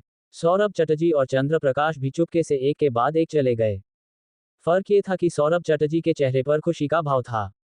यह इतना अनुबंधों के बारे में नहीं था, 1 करोड़ से ज्यादा की राशि इतनी बड़ी नहीं थी, लेकिन उन्होंने न्यू मीडिया विभाग का एक अलग पक्ष देखा था, जो निश्चित रूप से भविष्य में उन्हें और बड़े आश्चर्य देगा। इस आयोजन के बाद चंद्र प्रकाश के पास ज्यादा मौका नहीं था। सौरभ चटर्जी को यह देखकर बहुत खुशी हुई कि उन्हें रोहन मल्होत्रा द्वारा झटका लगा था, जिसने उनकी दुश्मनी को और मजबूत कर दिया। उन्हें लड़ने दो। सौरभ चटर्जी का मूड और बेहतर हो गया। चंद्र प्रकाश जल्दी से अपने कार्यालय वापस आए। उन्हें अपने और रोहन मल्होत्रा के बीच स्कोर की गणना करने की आवश्यकता थी। इन दिनों का कुल प्रदर्शन, हमारी दोनों पक्षों को अभी भी बराबर होना चाहिए। ऐसी जगह जहां कोई और नहीं था, चंद्र प्रकाश अभी भी तिरस्कार के साथ हंसे, निराश होने से बहुत दूर। वे आसानी से हार मानने वाले व्यक्ति नहीं थे। रोहन मल्होत्रा, मैं मानता हूं कि तुम लोगों ने शानदार काम किया, इसे शानदार ढंग से खेला। चंद्र प्रकाश ने दांत पीसते हुए कहा, लेकिन अंतिम परिणाम अभी स्पष्ट नहीं है। हमारे पास अभी भी 2 दिन हैं, और यह निश्चित नहीं है कि तुम जीत जाओगे। अल्पविराम। जयपुर मीडिया के ऑनलाइन गेम संचालन विभाग में वापस, चंद्र प्रकाश के 2 सहायक उनकी प्रतीक्षा कर रहे थे, साथ ही लक्ष्मण बंसल भी था, जो आपस में अनौपचारिक रूप से बातचीत कर रहे थे। पता नहीं वहां क्या चल रहा है, हमें वाकई में किसी को भेजना चाहिए था। हम पूरी तरह से अंधेरे में हैं, बस बेवजह इंतजार कर रहे हैं। लक्ष्मण बंसल ने धीरे से बड़बड़ाया। उन्होंने इस भावना को एक से अधिक बार दोहराया था। युवराज और मृणालिनी उनके साथ धैर्य रख रहे थे, लेकिन अब वे भी चिढ़ रहे थे और उदासीनता से जवाब दे रहे थे। वरना आप पहले वापस क्यों नहीं चले जाते? यहाँ आपके लिए वैसे भी कुछ करने को नहीं है। बेकार में इंतजार क्यों करें? युवराज ने विनम्रता से कहा। आखिरकार श्री चंद्र को अभी भी लक्ष्मण बंसल की आवश्यकता थी, उन्हें अभी के लिए बर्दाश्त करना जरूरी था। आप क्या बात कर रहे हैं? यहाँ मेरे लिए कुछ करने को कैसे नहीं हो सकता? अगर श्री चंद्र वापस आकर मुझे ढूंढें तो? लक्ष्मण बंसल कुछ असंतुष्ट थे। जल्द ही लक्ष्मण बंसल ने एक हल्की मुस्कान दिखाई। इसके अलावा जब श्री चंद्र वापस आएंगे, मैं भी अच्छी खबर सुनने के लिए उत्सुक हूँ। वह रोहन सोचता है कि एक आयोजन करके वह हमारी 5 दिन की ऑनलाइन गेमिंग गतिविधियों की कमाई से मुकाबला कर सकता है, तारों पर इच्छा करने जैसा। मुझे यकीन है कि श्री चंद्र का मूड अच्छा होगा। लक्ष्मण बंसल बोल रहे थे जब कार्यालय का दरवाजा खुला और चंद्र प्रकाश अंदर आए। मैं बिल्कुल शानदार महसूस कर रहा हूँ। चंद्रप्रकाश ने ठंडे स्वर में तंज कसा, उनकी आवाज़ धीमी थी। उन्होंने बाहर से उनकी बातें सुन ली थीं। इस समय उनका चेहरा बहुत अच्छा नहीं लग रहा था, बिल्कुल भी ऐसा नहीं जैसे कोई अच्छे मूड में हो। जब से चंद्रप्रकाश अंदर आए, लक्ष्मण बंसल मुस्कुराते हुए सवाल पूछना चाहते थे। लेकिन चंद्रप्रकाश का चेहरा देखकर लक्ष्मण बंसल तुरंत रुक गए, मुंह खुला हुआ और आगे पूछने की हिम्मत नहीं हुई। युवराज, अभी हमारे सटीक प्रदर्शन आंकड़े क्या हैं? चंद्रप्रकाश ने लक्ष्मण बंसल को नजरअंदाज करते हुए सीधे अपने सहायक से पूछा। उनका लहजा थोड़ा गंभीर था, उनकी आंखों में ठंडक की एक झलक थी। लगभग 1 करोड़ 30 लाख रुपये। युवराज ने जल्दी से जवाब दिया। चंद्रप्रकाश के साथ काफी समय तक काम करने के बाद उन्हें एक नज़र में पता चल गया कि कुछ गड़बड़ थी। मुझे सकल राजस्व नहीं चाहिए, लागत को हटाकर सटीक आंकड़े दो। साथ ही लाभ वृद्धि दर की गणना करो। चंद्रप्रकाश ने भौहें सिकोड़ते हुए सख्त आवाज में कहा, मुझे यह आज चाहिए। मैं यहाँ इंतजार करूंगा। आज, है ना? अब रात के 9 बज चुके हैं और सबसे जल्दी भी, गणना शायद आधी रात के बाद तक पूरी नहीं होगी, है ना? लक्ष्मण बंसल चौंक गए, गले में घुटकर निगलते हुए और भीतर से थोड़ा भयभीत महसूस कर रहे थे। श्री चंद्र रोहन मल्होत्रा द्वारा आयोजित आयोजन को देखने गए और एक बड़े दुश्मन का सामना करते हुए लौटे। रोहन मल्होत्रा ने किस तरह का आयोजन किया था, जो मौके पर बड़े सौदे हासिल कर रहा था। लेकिन ये सही नहीं हो सकता, बड़े सौदों के साथ भी उन्होंने भुगतान कैसे प्रबंधित किया? लक्ष्मण बंसल को उलझन महसूस हुई। बेशक कोई भी उन्हें इसका जवाब देने वाला नहीं था। युवराज, अब न्यू मीडिया विभाग ने अपने आयोजन के दिन 1 करोड़ 20 लाख रुपये के भुगतान एकत्र किए हैं और उनकी निवेश लागत लगभग 15 लाख रुपये होनी चाहिए। उनके शुद्ध लाभ और वृद्धि दर की गणना मेरे लिए करो, चंद्रप्रकाश ने निर्देश दिया। आयोजन ने 1 करोड़ 20 लाख रुपये कमाए। लक्ष्मण बंसल की आंखें अविश्वास में चौड़ी हो गईं, उन्हें कुछ घुटन महसूस हुई। रोहन मल्होत्रा ने किस तरह का आयोजन किया था? मुख्य बात यह थी कि भुगतान उसी दिन किए गए थे। ये कैसे पूरा हुआ? न केवल लक्ष्मण बंसल, बल्कि युवराज और मृणालिनी को भी यह अविश्वसनीय लगा, उनके चेहरों पर सदमा दिखाई दे रहा था। मृणालिनी, इन दिनों की औसत दैनिक प्रदर्शन वृद्धि और गिरावट दर की गणना करो और बचे हुए 2 दिनों के लिए वृद्धि की संभावना का अनुमान लगाओ। चंद्रप्रकाश ने अपने निर्देश दिए और फिर, ये सोचते हुए कि मृणालिनी को अकेले कठिनाई हो सकती है, लक्ष्मण बंसल से कहा, जाओ किसी को बुलाओ जो व्यवसाय और सांख्यिकी समझता हो, मदद के लिए। मुझे पता है। लक्ष्मण बंसल ने तुरंत कहा। चंद्रप्रकाश ने उनकी ओर देखा, थोड़ा आश्चर्यचकित हुए, फिर स्वीकृति में सिर हिलाया। पता चला कि लक्ष्मण बंसल भी कुछ काम के हो सकते थे। लक्ष्मण बंसल घबराहट में एक लैपटॉप टेबल पर ले आए और एक कुर्सी लाकर दोनों सहायकों के साथ शामिल हो गए। इसके बाद चंद्रप्रकाश अपनी कार्यालय कुर्सी पर पीछे लेट गए, आंखें बंद करके आराम करने लगे, लेकिन उनकी पलकों के नीचे की आंखें बार बार हिल रही थीं। वे वास्तव में आराम करने के मूड में नहीं थे। रोहन मल्होत्रा घर पहुंचने के बाद उन्होंने गर्म पानी से नहाया, कुछ रात का नाश्ता किया और आनंदपूर्वक सो गए। आधी रात को रोहन मल्होत्रा का फोन अलार्म बजा, वे बाथरूम जाने के लिए उठे, काफी जम्हाई लेते हुए, और एक शेड्यूल्ड ईमेल भेजा। पुराना चंद्र और उनकी टीम शायद सोने के मूड में नहीं है, वे जरूर आंकड़ों की गणना में व्यस्त होंगे। मैं उन्हें कल सुबह एक और आश्चर्य दूंगा, रोहन मल्होत्रा ने व्यापक जम्हाई लेते हुए कहा, शरारती ढंग से मुस्कुराते हुए, फिर अपने फोन को एक तरफ फेंक कर बिस्तर में वापस कूद गए, अपने तकिए से लिपटकर। जल्द ही वे गहरी नींद में सो गए। अध्याय 276, श्री सौरभ, एक हादसा हो गया है। _1 ऑनलाइन गेम संचालन विभाग, निदेशक का कार्यालय। सुबह के 3 बज चुके हैं, फिर भी अंदर की बत्तियां अभी भी जल रही हैं। युवराज, मृणालिनी और लक्ष्मण बंसल अपनी कंप्यूटर स्क्रीन पर आंखें गड़ाए हुए हैं, लगातार टाइपिंग और क्लिकिंग कर रहे हैं। उनके सामने मुद्रित दस्तावेजों के ढेर पड़े हैं। डेटा संग्रह, डेटा एकत्रीकरण, डेटा विश्लेषण, रुझान मूल्यांकन, गिरावट दर की गणना। यह एक विशाल परियोजना थी। सटीक मूल्यांकन परिणाम प्राप्त करने के लिए उन्होंने 3 से अधिक सांख्यिकीय विश्लेषण विधियों का उपयोग किया था। डेटा को हर घंटे के बदलाव तक तोड़कर, यह वास्तव में एक जुनूनी प्रयास था। उनके डेस्क पर दिमाग को उत्तेजित करने और जागने के लिए डिजाइन किए गए कार्यात्मक पेय पदार्थों के खाली डिब्बे रखे थे। कपों में ठंडी कॉफी के अवशेष थे। युवराज और मृणालिनी ठीक थे, अभी भी टिके हुए थे, उनका उत्साह बना हुआ था। लक्ष्मण बंसल, जिनकी आंखों के नीचे गहरे काले घेरे थे, मुश्किल से अपनी ऊर्जा बनाए रखे हुए थे। जब से वे निदेशक बने थे, उन्होंने इतनी मेहनत नहीं की थी और न ही इतनी देर तक जागे थे। सोना नहीं, सोना नहीं। अब मेरा चमकने का समय है, बिल्कुल सोना नहीं। लक्ष्मण बंसल ने अपने मन में बार बार खुद को चेतावनी दी। हालांकि उनका दिमाग इस समय केवल एक शब्द समझ सकता था, नींद। श्री लक्ष्मण ने कई सालों में पूरी रात नहीं जागी थी, नहीं, उन्होंने व्यायाम किया था। उनका शरीर भले ही मजबूत दिखता हो, लेकिन वास्तव में ये काफी कमजोर था। अनजाने में झपकी लेते हुए लक्ष्मण बंसल अचानक चौंक गए, अपना सिर उठाया और सावधानी से चारों ओर देखा कि कहीं किसी ने नोटिस तो नहीं किया। यह महसूस करने के बाद कि किसी ने नहीं देखा, उन्होंने राहत की सांस ली। लेकिन फिर उनकी पुतलियां आश्चर्य में सिकुड़ गईं। कम भक्त, यह क्या बला है? मैं अभी कहाँ देख रहा था?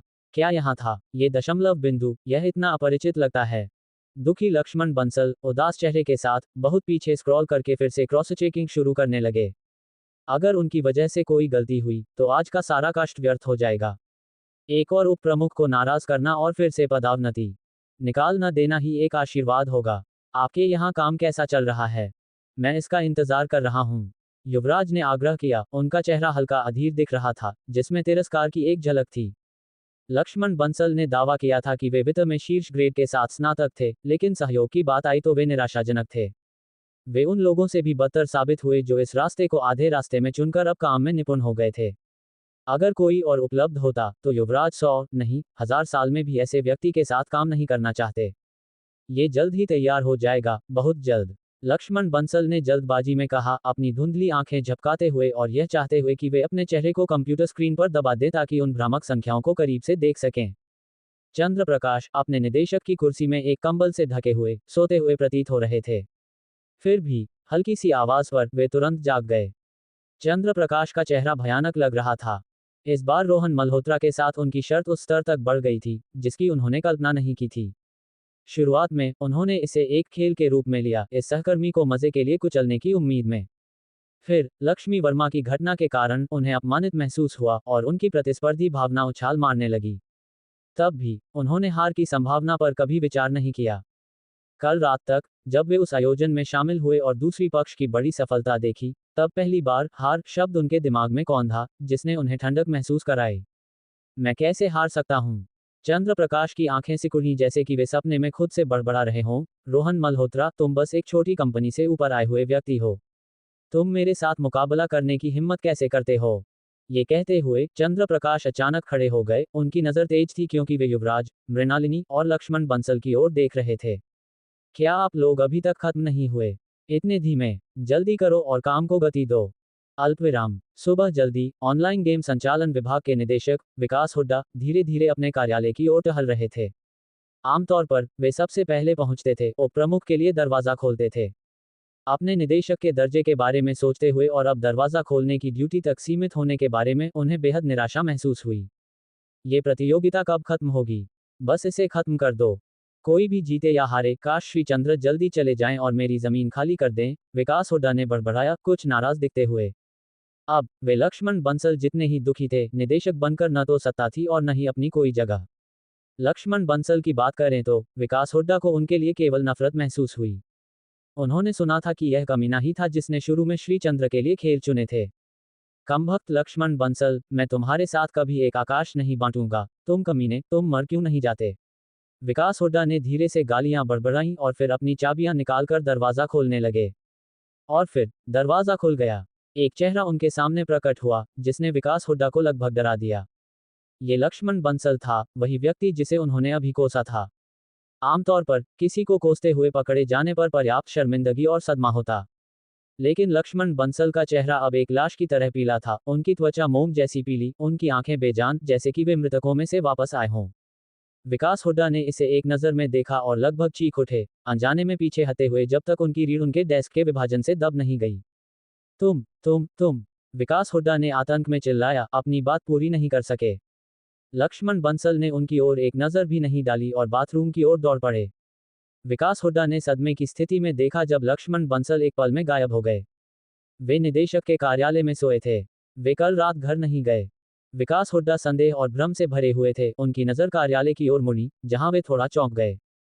श्री चंद्र बाहर निकले, उन्हें एक नजर दी और चुपचाप चले गए। उनके बाद दो सहायक आए, अपनी कमर को खींचते हुए, जम्हाई लेते हुए। उनके चेहरों पर थकान दिख रही थी, आंखों के नीचे काले घेरे, जैसे कि उन्होंने सारी रात नहीं सोया हो। हालांकि विकास हुड्डा ने स्पष्ट रूप से उनके चेहरों पर राहत की एक झलक देखी। क्या उन्होंने कल रात ओवरटाइम किया? इतनी देर तक जागने लायक क्या था? विकास हुड्डा ने उलझन में सोचा। चंद्र ने सहायकों को उस होटल में वापस ले गए जहां वे ठहरे हुए थे तरोताजा होने के लिए। ओवरटाइम काम के बाद उन्होंने आखिरकार अपने प्रदर्शन की गणना की, जिसमें आज और कल शामिल थे, और पाया कि वे अभी भी न्यू मीडिया विभाग से आगे थे। मुझे पता था, मैं नहीं हारूंगा। सड़क पर चलते हुए चंद्र ने अपने होठों को एक ठंडी मुस्कान में मोड़ा। रोहन मल्होत्रा, तुम्हें केवल अपनी भारी प्रदर्शन की जानकारी है, लेकिन तुम्हें हमारी स्थिति के बारे में कोई अंदाजा नहीं है। आराम करो, पूरी तरह खुश हो जाओ। अंत में, मैं तुम्हें रुला दूंगा। इस समय, रोहन मल्होत्रा अपने कार्यालय में बैठे थे, ऊर्जा से भरे हुए, लक्ष्मी वर्मा द्वारा लाए गए नाश्ते का आनंद ले रहे थे। कंपनी में एक कैंटीन होना बहुत अच्छा है, इतना सुविधाजनक और किफायती। रोहन मल्होत्रा ने अपने भोजन का आनंद लेते हुए संतुष्टि से कहा और अपना फोन उठाकर जांचा। समय हो गया है, ईमेल भेजा जा चुका होगा, मुझे पुराना सौरभ को याद दिलाना चाहिए। रोहन मल्होत्रा ने अपना गला साफ किया, उनका चेहरा गंभीर हो गया, और उन्होंने एक वॉयस मैसेज रिकॉर्ड करना शुरू किया। श्री सौरभ, क्या आप वहाँ हैं? श्री सौरभ, कुछ हो गया है। हमें ऑनलाइन कुछ लेख मिले हैं, मैंने आपके ईमेल पर एक प्रति भेज दी है, कृपया इसे जल्द से जल्द देख लें। उत्साहपूर्वक बोलने के बाद रोहन मल्होत्रा फिर से आराम से बैठ गए, आराम से अपने नाश्ते का आनंद लेने लगे। अब ये पुराना सौरभ की चाल है। अल्पविराम, महाप्रबंधक का कार्यालय। सौरभ चटर्जी एक कप दूध पकड़े हुए थे, अभी बैठे ही थे, काम शुरू करने से पहले एक ब्रेक लेने की तैयारी में। वे कभी नाश्ता नहीं करते, केवल अपने मन को शांत करने के लिए एक कप दूध पीते हैं। जैसे ही वे बैठे, उनका फोन कंपन करने लगा। रोहन मल्होत्रा। सौरभ चटर्जी ने कॉल को देखा, उनका चेहरा बदल गया क्योंकि उन्होंने वॉयस मैसेज चलाया, रोहन मल्होत्रा की उत्साहपूर्ण आवाज को सुनते हुए। लेख, कौन से लेख? सौरभ चटर्जी ने संदेह के साथ अपना ईमेल खोला, मेल डाउनलोड किया, और लापरवाही से एक लेख पर क्लिक करके पढ़ने लगे। आधे रास्ते में, सौरभ चटर्जी का चेहरा अंधेरा हो गया। अध्याय 277, लेख तीक्ष्ण है _ 1। सौरभ चटर्जी ने भौहें सिकोड़ते हुए एक लेख पढ़ा जो 1000 शब्दों से कम था। लेख का शीर्षक था, एक अनुभवी गेमर का इकबालिया बयान। लेखक ने शुरू में कॉलेज के दिनों में दोस्तों के साथ गेम खेलने की बात की, फिर कार्यबल में शामिल होने की बात लिखी। क्योंकि दोस्त एक एक करके चले गए, केवल लेखक ही मैदान में डटा रहा।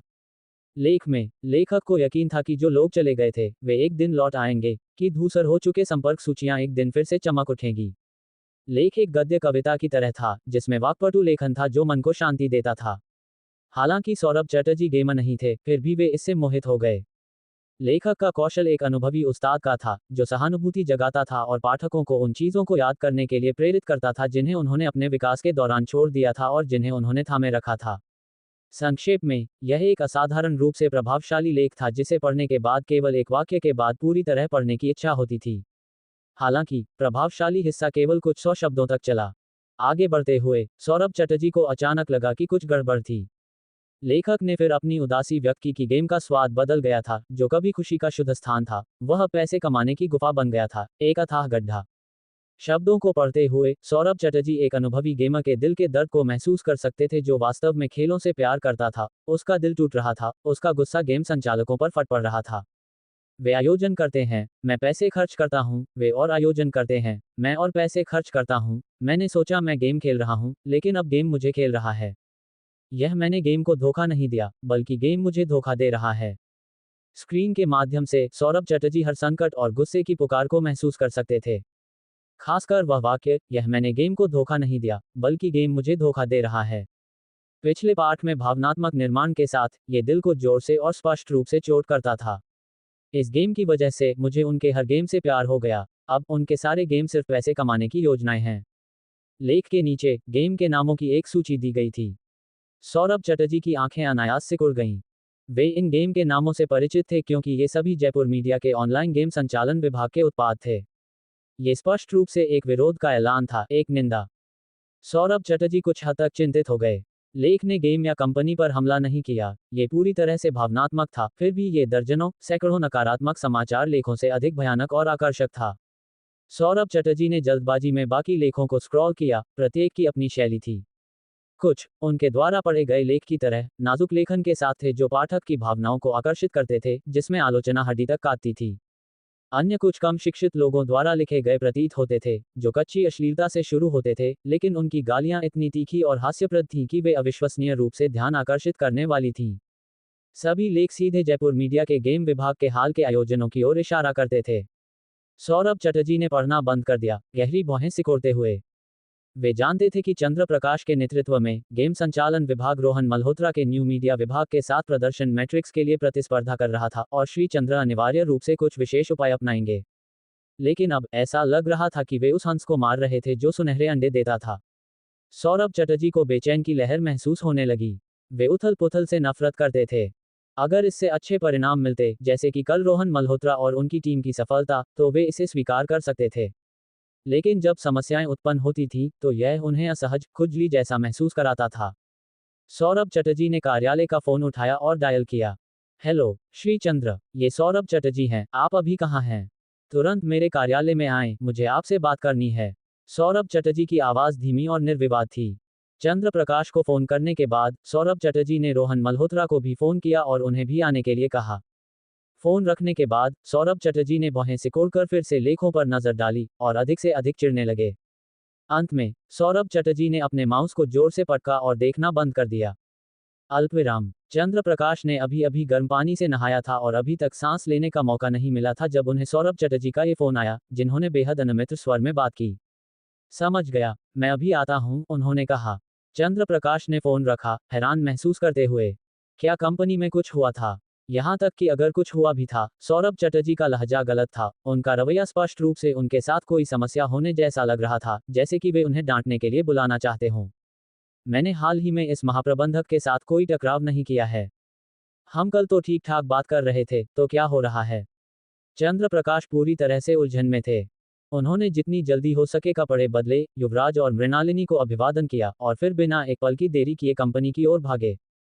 सौभाग्य से वे वर्तमान में जयपुर वन्हा भवन में रह रहे थे, जो कार्यालय के ठीक बगल में था, बहुत पास। 10 मिनट में वे सौरभ चटर्जी के कार्यालय में हो सकते थे। चंद्र प्रकाश को फोन मिलने के कुछ ही समय बाद रोहन मल्होत्रा को भी एक फोन आया। ठीक है, मैं समझ गया। मेरे पास अभी कुछ जरूरी काम है, मैं उन्हें तुरंत निपटाता हूं और फिर आता हूं। रोहन मल्होत्रा ने फोन में जल्दबाजी में कहा, वास्तव में बहुत व्यस्त लग रहे थे। उन्होंने फोन रख दिया। रोहन मल्होत्रा ने आराम से अपनी कॉफी पी, बिल्कुल भी जल्दी में नहीं, मैं अभी आता हूं का कोई संकेत नहीं दिखा। क्या आप अभी नहीं जा रहे, रोहन? लक्ष्मी वर्मा ने पूछा। नहीं रह सकी। जब से उन्होंने पिछले बार कार्यालय में उन्हें रोहन कहा था, लक्ष्मी वर्मा ने जब कोई और आसपास नहीं होता था तब ये नाम इस्तेमाल किया। रोहन मल्होत्रा को यह अच्छा लगा, आखिरकार उन्हें श्री रोहन कहना बहुत औपचारिक लगता था। लक्ष्मी वर्मा को भी उन्हें इस तरह संबोधित करना काफी पसंद था। मुझे पहले अपने हाथ में जो है उसे निपटाना है। चीजें एक एक करके करनी पड़ती हैं, रोहन मल्होत्रा ने आलस्य से कहा। हाथ में मौजूद काम इस समय के लिए कॉफी पीना था। ये श्री सौरभ का फोन था और इसे इतनी लापरवाही से लेना। लक्ष्मी वर्मा को गुस्सा और हंसी दोनों आई, फिर वे अन्य कामों में व्यस्त हो गईं। जब रोहन मल्होत्रा अकेले रह गए तो उन्होंने तुरंत कमरे में बड़बड़ाना शुरू कर दिया। ऋतकमल, कल की सफल बड़ी घटना के बाद तुमने केवल 2 या 3 अंक दिए, क्या यह उचित है? वर्तमान में उप प्रमुख के स्तर के लिए 15 अंक, महाप्रबंधक से 85 अंक दूर, कृपया कड़ी मेहनत जारी रखें।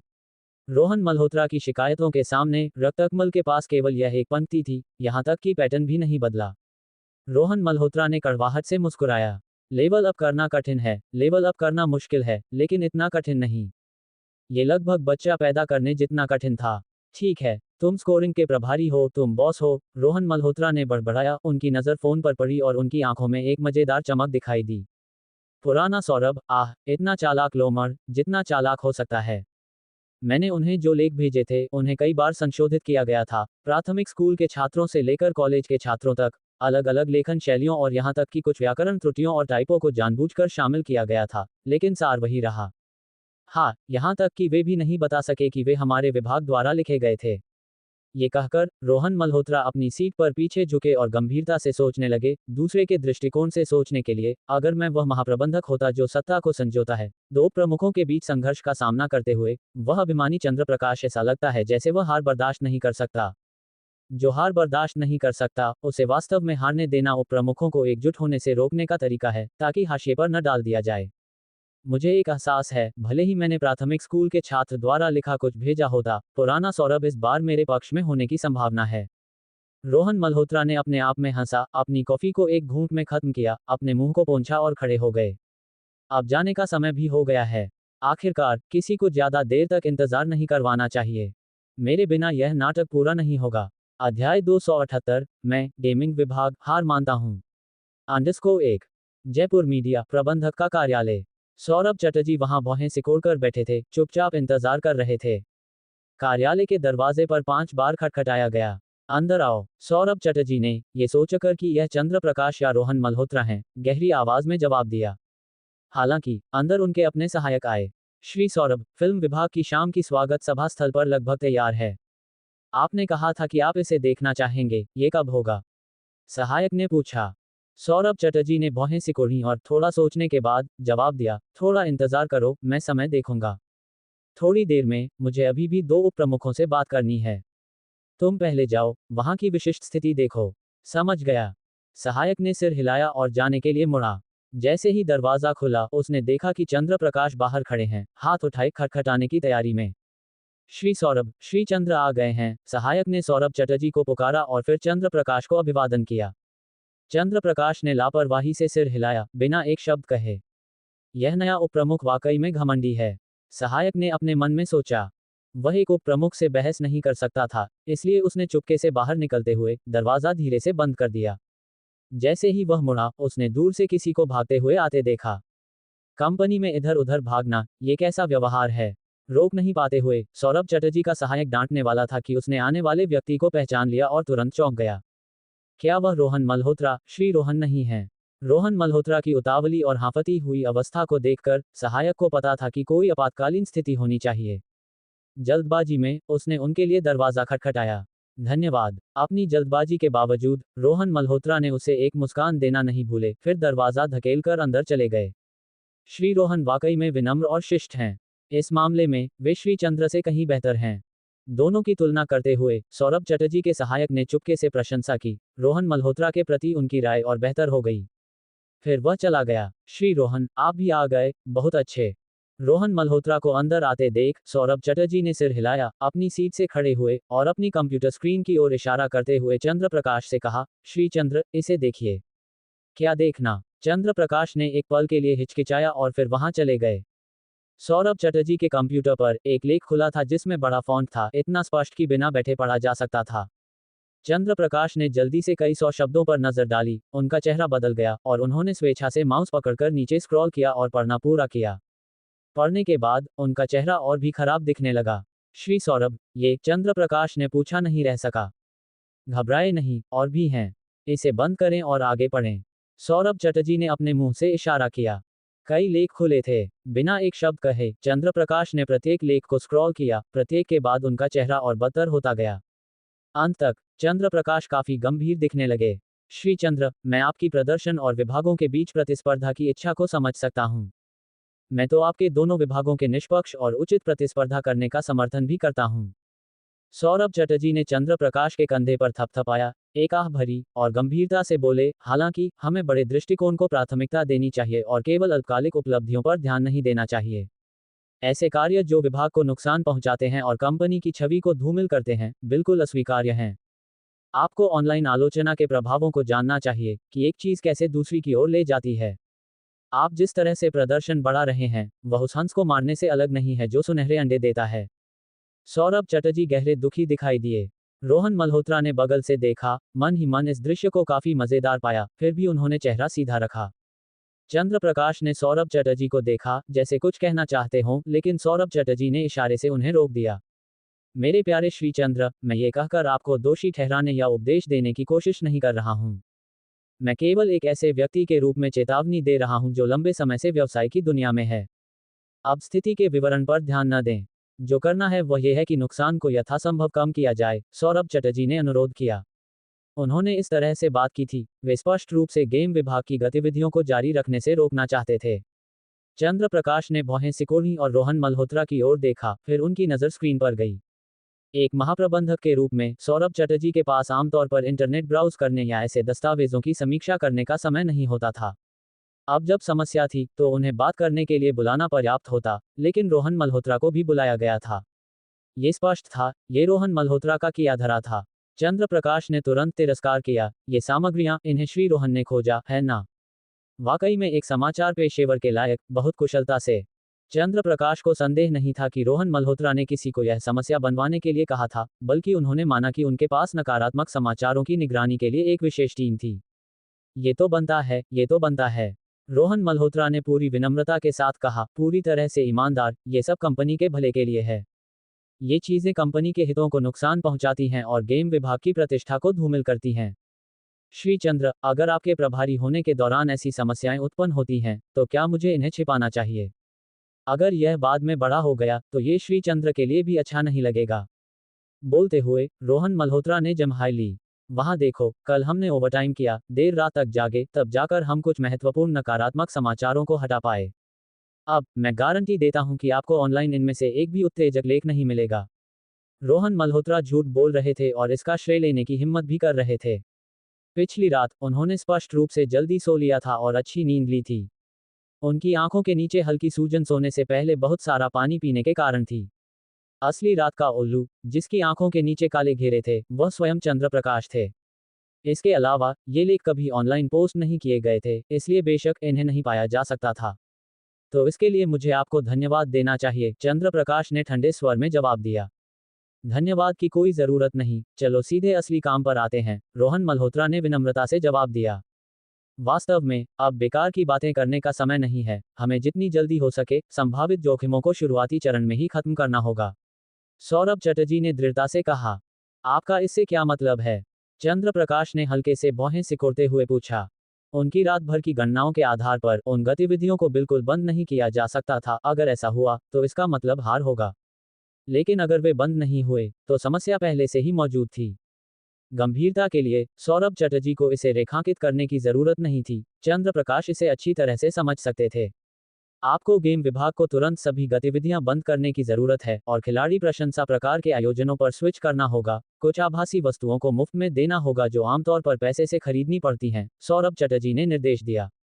गतिविधियों को रोकना और चीजें देना। चंद्र प्रकाश की पलक झपकी। ऑनलाइन गेम्स में आभासी वस्तुएं केवल कुछ डेटा नहीं होती। जिस क्षण से वे बाजार में डाली जाती हैं और असली पैसे के लिए बदली जाती हैं, उनकी विशेषताएं वास्तविक सामान से अलग नहीं होती। प्रशंसा में दी जाने वाली चीजों के लिए भी पैसे खर्च करने पड़ते हैं। और वह पैसा कहां से आएगा? स्वाभाविक रूप से गेम विभाग देगा, और गेम विभाग के भीतर से कहां? स्वाभाविक रूप से मौजूदा प्रदर्शन आंकड़ों से। न केवल प्रदर्शन की वृद्धि रुक जाएगी, बल्कि इसमें कटौती भी होगी। चंद्र प्रकाश को छाती में घुटन महसूस हुई। कोई समस्या है? सौरभ चटर्जी ने उनकी ओर देखा, जवाब की मांग करते हुए। हाँ थी। ऐसा करने से वह चंद्र प्रकाश हार जाएंगे, रोहन मल्होत्रा से हार जाएंगे। लेकिन क्या वह मना कर सकते थे? महाप्रबंधक के उचित अनुरोध को मौके पर ही अस्वीकार करना, कठोर बनना। चंद्र प्रकाश ऐसा नहीं कर सकते थे। और इसके अलावा अगर सौरभ चटर्जी ने इसकी रिपोर्ट की, तो चंद्र प्रकाश के महत्वपूर्ण समर्थन के बावजूद वह बच नहीं पाते। कंपनी के हित को नुकसान पहुंचाना समूह के हित को नुकसान पहुंचाने के बराबर था। यह एक ऐसा आरोप था जो उनके लिए बहुत भारी था। मुझे कोई आपत्ति नहीं है। चंद्र प्रकाश ने गहरी सांस ली, उनका संयम बरकरार था। मैं इसे तुरंत शुरू कर दूंगा। मैं, चंद्र प्रकाश, किसी व्यक्ति से हार सकता हूं, लेकिन उपस्थिति में कभी नहीं। सौरभ चटर्जी ने संतुष्टि से सिर हिलाया। अंत में चंद्र प्रकाश रोहन मल्होत्रा के साथ महाप्रबंधक के कार्यालय से बाहर निकले। उनमें से किसी ने भी एक शब्द नहीं कहा। श्री रोहन, बधाई हो, आपने ये राउंड जीत लिया। चंद्र प्रकाश ने रोहन मल्होत्रा से शांति से कहा, मेरा गेम विभाग हार मानता है। उसके बाद चंद्र प्रकाश ने पीछे मुड़कर नहीं देखा और बड़े कदमों से चले गए। उनके पीछे रोहन मल्होत्रा की आवाज ईमानदार थी, ये सब कंपनी के लिए है। श्री चंद्र, अगर कुछ भी हो जिसमें मैं मदद कर सकता हूं, बस कह दीजिए, शर्माए मत। अध्याय 279, उत्सव, लाभांश _1। जब चंद्र प्रकाश गेमिंग विभाग में लौटे, तो युवराज, मृणालिनी, लक्ष्मण बंसल और विकास हुड्डा सभी वहां थे। ये सभी लोग काफी अच्छे मूड में थे। विकास हुड्डा को ये जानकर बहुत खुशी हुई कि उन्होंने न्यू मीडिया इंटरनेट विभाग पर जीत हासिल की थी। वह अपनी उत्तेजना को मुश्किल से रोक पा रहे थे। आखिरकार विरोधी के हाथों से 15 लाख रुपए के विभागीय फंड छीन लेना रोमांचकारी था, भले ही वह पैसा उनकी अपनी जेब में न जाए। युवराज, मृणालिनी और लक्ष्मण बंसल ने गणनाएं पूरी करने के लिए पूरी रात जागकर काम किया था, और उनके चेहरों पर भी राहत की भावना थी। लक्ष्मण बंसल अब केवल ये सोचकर कि रोहन मल्होत्रा निश्चित रूप से हार के कारण सिर झुकाए और पूरी तरह निराश दिख रहे होंगे, बहुत प्रसन्न महसूस कर रहे थे। थकान, लेकिन इसके लायक।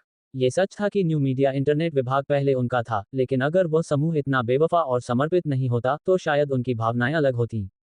अब जब वह वापस आए थे, वहां शायद ही किसी ने उन्हें सच्चे दिल से अभिवादन किया था। नमगहरामों का झुंड, बिना एक कड़ा सबक दिए वे उनकी कद्र कैसे करते। लक्ष्मण बंसल के नेतृत्व में विभाग स्थिर और भरोसेमंद रहा था। न्यू मीडिया इंटरनेट विभाग के लोगों को सबक सिखाने का समय आ गया था। लक्ष्मण बंसल वास्तव में विकास हुड्डा से भी ज्यादा खुश और उत्साहित थे। जब ये संतुष्ट लोग बातचीत कर रहे थे तभी दरवाजा खुला और चंद्र प्रकाश वापस आए। कई लोग मुस्कुराते हुए श्री चंद्र को अभिवादन करने वाले थे, लेकिन ये देखकर हैरान रह गए कि चंद्र प्रकाश का चेहरा राख की तरह था, बहुत परेशान दिख रहा था। चंद्र प्रकाश ने सभी को पूरी तरह से नजरअंदाज किया और सीधे अपनी सीट पर चले गए, इतनी जोर से बैठे कि कुर्सी कांप उठी। फिर जैसे थक गए हों, उन्होंने अपनी आंखें बंद कर लीं, लेकिन उनका मुंह नहीं रुका क्योंकि उन्होंने आदेश दिए। युवराज, मृणालिनी, योजनाकारों को बताओ कि सभी चल रही गतिविधियों को तुरंत रोक दें और जितनी जल्दी हो सके एक खिलाड़ी पुरस्कार आयोजन प्रस्ताव तैयार करें, जो आज दोपहर 1 बजे तक अपडेट और ऑनलाइन हो जाना चाहिए। वर्तमान गतिविधियों को रोकना और पुरस्कार आयोजन पर स्विच करना। सबकी आंखें अविश्वास में फैल गईं, वे विश्वास नहीं कर पा रहे थे कि उन्होंने चंद्र प्रकाश से क्या सुना। श्री चंद्र, ये ऐसा क्यों हो रहा है? अगर हम गतिविधियों को समाप्त करते हैं और पुरस्कार आयोजन पर स्विच करते हैं, तो हम लक्ष्मण बंसल हकलाए। तो हम हार जाएंगे, शब्द बस जोर से कहने की हिम्मत नहीं कर पाए। पहला, श्री चंद्र को गुस्सा दिलाने के डर से, और दूसरा, क्योंकि ये शब्द उनके लिए भी एक गंभीर आघात थे। हार जाएंगे। विकास हुड्डा का चेहरा आतंक से भर गया। अगर वे हार गए, तो उनके विभाग को न्यू मीडिया इंटरनेट विभाग को 15 लाख रुपए देने होंगे। 15 लाख, इतना बड़ा धन घाटा उनका विभाग अगले महीने कैसे बचेगा? वह इसके परिणामस्वरूप होने वाले डोमिनो प्रभाव को सहन नहीं कर सकते थे। युवराज और मृणालिनी भी उतने ही हैरान थे, पहली बार अपने कर्तव्यों के निष्पादन में हिचकिचा रहे थे। उन्होंने मुंह खोला पूछने के लिए, लेकिन बोलने की हिम्मत नहीं हुई। जितना करीबी व्यक्ति, उतना ही वे चंद्र प्रकाश के स्वभाव को जानते थे। श्री चंद्र के निर्णयों पर सवाल नहीं उठाया जाता था। अभी ऑनलाइन नकारात्मक समाचार प्रसारित हो रहे हैं और यह एक अत्यंत गंभीर चरण में पहुंच गया है, यहां तक कि श्री सौरभ को भी इसकी जानकारी है। ये सुधार योजना श्री सौरभ का निर्देश है। चंद्र प्रकाश ने अभी भी आंखें बंद करके सभी से कहा। सौरभ चटर्जी का जिक्र होते ही लक्ष्मण बंसल और विकास हुड्डा तुरंत अपना गुस्सा खो बैठे। भले ही वे 1000 बार अनिच्छुक और 10,000 बार अनिच्छुक हों, क्या वे सौरभ चटर्जी का सामना करने की हिम्मत करते? इसके अलावा चंद्र प्रकाश को सुनकर स्थिति बहुत गंभीर लग रही थी। हम इसे तुरंत संभाल लेंगे, युवराज और मृणालिनी ने एक साथ कहा, और वे जल्दी से काम करने चले गए। मैं मदद करता हूं, लक्ष्मण बंसल ने जल्दी से कहा, उनके पीछे भागते हुए। मजाक के तौर पर श्री चंद्र उस समय कमरे में सबसे अधिक उदास व्यक्ति थे। रोहन मल्होत्रा से हारने पर श्री चंद्र का दबा हुआ गुस्सा देर सवेर फटने वाला था। और जब ऐसा होगा तो बदकिस्मत कौन होगा? जो कमरे में रहेगा वही। लक्ष्मण बंसल कोई मूर्ख नहीं थे, वह मुसीबत की तलाश में नहीं थे। विकास हुड्डा भी खिसक जाना चाहते थे। निदेशक विकास, अभी वित्त विभाग में जाओ और न्यू मीडिया इंटरनेट विभाग को 15 लाख रुपए की शर्त की राशि हस्तांतरित करो, चंद्र प्रकाश ने कठोरता से आदेश दिया। अगर वे हार गए थे, तो इसे जल्दी और साफ सुथरे ढंग से करें, ये गरिमा के साथ हारने का एक तरीका भी था। ठीक है। विकास हुड्डा का दिल अनिच्छा से भरा था, लेकिन उनके पास कोई विकल्प नहीं था। अगले महीने देने वाला पैसा, हालांकि अगला महीना केवल 2 दिन दूर है, पहले या बाद में देना एक समान है। जल्दी निकासी के बारे में क्या कोई परेशानी होगी? चूंकि यह श्री चंद्र का इरादा है, स्वाभाविक रूप से श्री चंद्र श्री सौरभ को चीजें समझाएंगे, और यह उनकी चिंता का विषय नहीं है। विकास हुड्डा जल्दी में चले गए, उनके चेहरे पर दर्द दिख रहा था, जैसे कि उन्होंने मांस खो दिया हो, और उनका दिल दुख से भरा था। शर्त का पैसा दोपहर से पहले न्यू मीडिया इंटरनेट विभाग के खाते में हस्तांतरित कर दिया गया।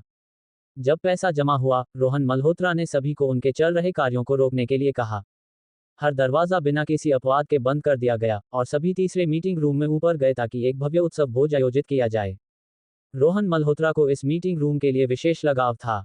ये बड़ा ऑर्डर 1 करोड़ 20 लाख रुपए का था। लागतों को काटने और कंपनी के आधे हिस्से को अलग रखने के बाद बाकी सब सौरभ चटर्जी द्वारा न्यू मीडिया इंटरनेट विभाग को लिखित में वादा किया गया था, और रोहन मल्होत्रा ने कोई कसर नहीं छोड़ी। बड़े मीटिंग रूम में 100 से अधिक लोगों के साथ, जो बैठ सकते थे बैठे, जो नहीं बैठ सकते थे खड़े रहे। सबकी आंखों में उत्तेजना की चमक थी। पैसे बांटने का समय कितना रोमांचकारी। उपन्यासों में डाकुओं के पहाड़ के नायक बड़े कटोरों में पीते थे और मांस के बड़े टुकड़े खाते थे, और अब उनके श्री रोहन उन्हें ढेर सारा पैसा बांटने वाले थे। कंपनी की स्थापना के बाद से, न्यू मीडिया इंटरनेट विभाग की स्थापना के बाद से, उन्होंने कभी इतना उत्साहजनक आयोजन अनुभव नहीं किया था। अगर यह बात बाहर निकली, तो बाकी विभाग निश्चित रूप से ईर्ष्या से मर जाएंगे। कई लोग अपने आप को रोक नहीं पाए और बाहर जाकर दिखावा करना चाहते थे, खासकर गेम विभाग के उन बदमाशों को। उन लोगों ने पिछले दिन क्या कहा था, न्यू मीडिया विभाग को मूर्ख और बेवकूफ कहते हुए कि वे उनके खिलाफ जीत नहीं सकते। अब मूर्ख कौन है, बेवकूफ कौन है, और अगले महीने किसे अपनी कमर कसनी पड़ेगी, किसे धूल चाटनी पड़ेगी। न्यू मीडिया विभाग के लोग बस इसके बारे में सोचकर इतने उत्साहित थे कि उनके हाथ कांप रहे थे। काश उनके पास एक लाउडस्पीकर होता ताकि वे दूसरों के दरवाजों पर दौड़कर चिल्लाते, गेम विभाग को 15 लाख रुपए का उदार दान देने के लिए धन्यवाद। इससे शायद उनमें से कई लोग मौके पर ही खून उगल देते। ठीक है, शुरू करते हैं। रोहन मल्होत्रा ने सभी को देखा और मुस्कुराया। संपादक समूह 1, प्रबंधक शिवम यादव, 80,000 रुपये का निवेश किया, रिटर्न और बोनस के साथ 1,80,000 रुपये। लक्ष्मी वर्मा ने शिवम यादव की ओर देखा और जोर से घोषणा की। शिवम यादव की मुस्कान उनके कानों तक पहुंच गई। केवल कुछ दिनों में उन्होंने 1 लाख रुपये अतिरिक्त कमाए। अपनी उत्साहपूर्ण अवस्था में शिवम यादव ने रोहन मल्होत्रा को जोर से, पूरी ईमानदारी और कृतज्ञता के साथ चिल्लाकर कहा, धन्यवाद, श्री रोहन। शिवम यादव वास्तव में रोहन मल्होत्रा का सम्मान करते थे। ये रोहन मल्होत्रा ही थे जिन्होंने उन्हें एक साधारण कर्मचारी से प्रबंधक तक उठाया और उन्हें इस संपत्ति तक पहुंचाया। शिवम यादव की रोहन मल्होत्रा के प्रति कृतज्ञता शब्दों से परे थी। कोई बात नहीं, बाद में मुझे खाना खिलाना, रोहन मल्होत्रा ने मजाक किया।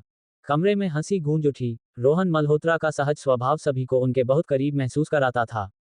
संपादक समूह 1, विकास शर्मा, वीडियो रिकॉर्डिंग में शामिल, ग्राहक वार्तालाप में शामिल, महीने के लिए बोनस 30,000 रुपये बढ़ाया गया। लक्ष्मी वर्मा ने जारी रखा। विकास शर्मा भी बहुत खुश थे। हालांकि उन्होंने काफी मेहनत की थी, लेकिन उन्हें इतने बड़े बोनस की उम्मीद नहीं थी, जो उनकी अपेक्षाओं से कहीं अधिक था। दूसरों की ईर्ष्यापूर्ण नजरों के बीच उन्हें ऐसा लग रहा था जैसे वे हवा में तैर रहे हों। संपादक समूह 1, चेतन डोंगरे, लक्ष्मी वर्मा ने घोषणा जारी रखी। संपादक समूह 1 के बाद समूह 2, फिर समूह 3। संपादक समूहों के बाद बाकी। कोई भी छूटा नहीं, सभी ने अच्छी खासी रकम कमाई। अंत में रोहन मल्होत्रा की बारी थी। प्रबंधकों ने कुल 6 लाख रुपए का निवेश किया था, लेकिन रोहन मल्होत्रा ने स्वयं 9 लाख रुपए डाले थे। उनका रिटर्न सबसे अधिक था, 20 लाख रुपए से अधिक की कमाई।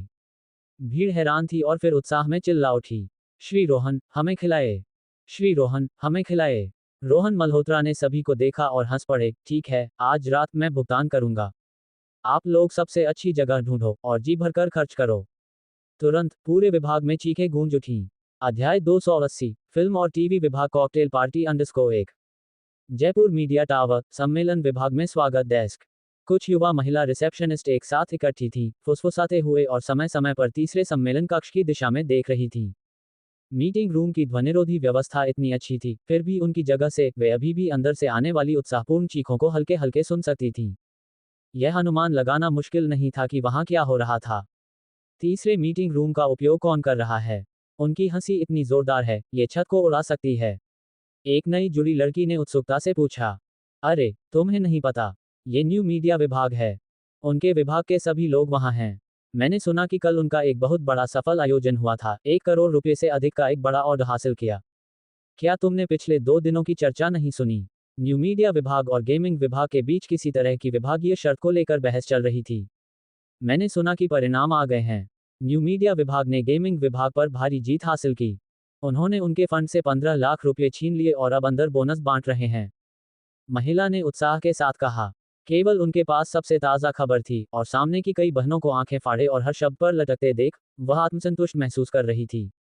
वाह, सचमुच, बोनस, ये तो छुट्टियों के मौसम के बाहर का कुछ उपहार है। जब से श्री रोहन ने उनके विभाग की कमान संभाली है, न्यू मीडिया कुछ और ही बन गया है। कुछ महिलाओं ने प्रशंसा में आहें भरी और किसी ने उत्सुकता से उस महिला से पूछा जिसके पास सारी अंदरूनी जानकारी थी, अरे, तुम्हें इतना सब कैसे पता? ये सवाल सुनकर महिला और भी गर्व से मुस्कुराई। तुम्हें हमारे सम्मेलन विभाग की लक्ष्मी वर्मा तो पता है ना? वह मेरी बहन है। वह न्यू मीडिया में गई और अब वह वाकई में कमाल कर रही है, उपाध्यक्ष की सहायक। उसने मुझे ये सब बताया। महिला ने डींग मारी। वास्तव में ये लक्ष्मी वर्मा से ही सुना था। हालांकि लक्ष्मी वर्मा वास्तव में उनकी बहन नहीं थी, बस यह महिला बहुत बोलने वाली थी, जिससे वह खबरें फैलाने में अधिक प्रभावी थी। गेमिंग विभाग कई दिनों से इठला रहा था, न्यू मीडिया के लोगों को बेवजह तंग कर रहा था। अब न्यू मीडिया विभाग की अचानक जीत के साथ ये स्वाभाविक था कि वे चाहते थे कि सभी को पता चले कि वे ही अंतिम विजेता हैं। पैसे की बात से ज्यादा महिलाओं को उत्साहित करने वाली कोई बातचीत नहीं हो सकती थी और बोनस का विषय उनकी आंखों को चमका रहा था। अंदाज़ा लगाओ कि प्रत्येक कर्मचारी को बोनस से कितना मिलने वाला है। अगर मुझे 1 या 2,000 मिल जाएं, तो मैं पूरी तरह संतुष्ट हो जाऊंगी। मजाक छोड़ो, तुम्हें लगता है तुम्हें कुछ मिलेगा? तुम बस लार टपका सकती हो। जैसे तुम लार नहीं टपका रही हो। वे हंसी और मजाक में तकरार करने लगी। उन्होंने अभी व्हाट्सएप स्टेटस पर बोनस के बारे में पोस्ट किया है। ताज़ा गपशप वाली महिला ने उत्साह से चिल्लाते हुए अपना फोन उठाया। बाकी महिलाओं ने उत्सुकता से देखा और फिर उत्साहपूर्ण चीखों में फट पड़ी। हे भगवान, न्यूनतम बोनस 10,000 रुपये है। सबको हिस्सा मिल रहा है, यहाँ तक कि सफाई कर्मचारियों को भी। ये तो मैं न्यू मीडिया विभाग में शामिल होना चाहती हूँ, भले ही सफाई कर्मचारी के रूप में हो। महिलाएं ईर्ष्या से चीख रही थीं। अल्पविराम। कभी न्यू मीडिया विभाग कंपनी में लाभ के मामले में सबसे नीचे था और इसका जिक्र होने पर लोग सिर हिलाते थे। कुछ दिन पहले ही न्यू मीडिया विभाग को गेमिंग विभाग ने बिना जवाब देने की क्षमता के डांटा था और दर्शक उनकी दुर्दशा पर खुशी मना रहे थे। अब दर्शकों के पास बची थी केवल ईर्ष्या और जलन। न्यू मीडिया विभाग ने एक शानदार वापसी की थी, जिससे बाकी सभी को ईर्ष्या हो रही थी। ये खबर रिसेप्शनिस्टों द्वारा फैलाई गई, व्हाट्सएप सर्किलों में बार बार फॉरवर्ड की गई। ज्यादा समय नहीं लगा जब पूरी कंपनी इस खबर से गूंज उठी। कर्मचारियों में सदमा। कई लोग आपस में फुसफुसा रहे थे कि श्री रोहन वहां कुछ ही दिन थे और न्यू मीडिया विभाग पूरी तरह बदल गया, इस प्रक्रिया में बड़ी संपत्ति कमाते हुए। लाभ को वे अकेले नहीं निगल सकते थे, क्या वे श्री रोहन को कुछ दिनों के लिए उधार ले सकते थे? बेशक, ऐसा कहने वाले कर्मचारी थे। सुपरवाइजर और प्रबंधक, भले ही ईर्ष्या और जलन महसूस कर रहे थे, उपाध्यक्ष को उकसाना नहीं चाहेंगे। वे ठीक थे और नौकरी से निकाले जाने और नई नौकरी की तलाश में मजबूर होने की कोई इच्छा नहीं थी। गेमिंग विभाग अब हंसी का पात्र बन गया था। अपमान करने वाला अब अपमानित हो गया। उस समय तुमने दूसरों का इतना जोरदार मजाक उड़ाया था और अब क्या? तुमने अपने विभाग के बजट से 15 लाख रुपए उदारतापूर्वक उन्हें दान कर दिए। लोग ऐसे ही हैं, जब जो वे चाहते हैं वह उनकी पहुंच से बाहर होता है, तो वे मजा और हंसी चूकना नहीं चाहते। गेमिंग विभाग के लोग अब बहुत दयनीय स्थिति में थे।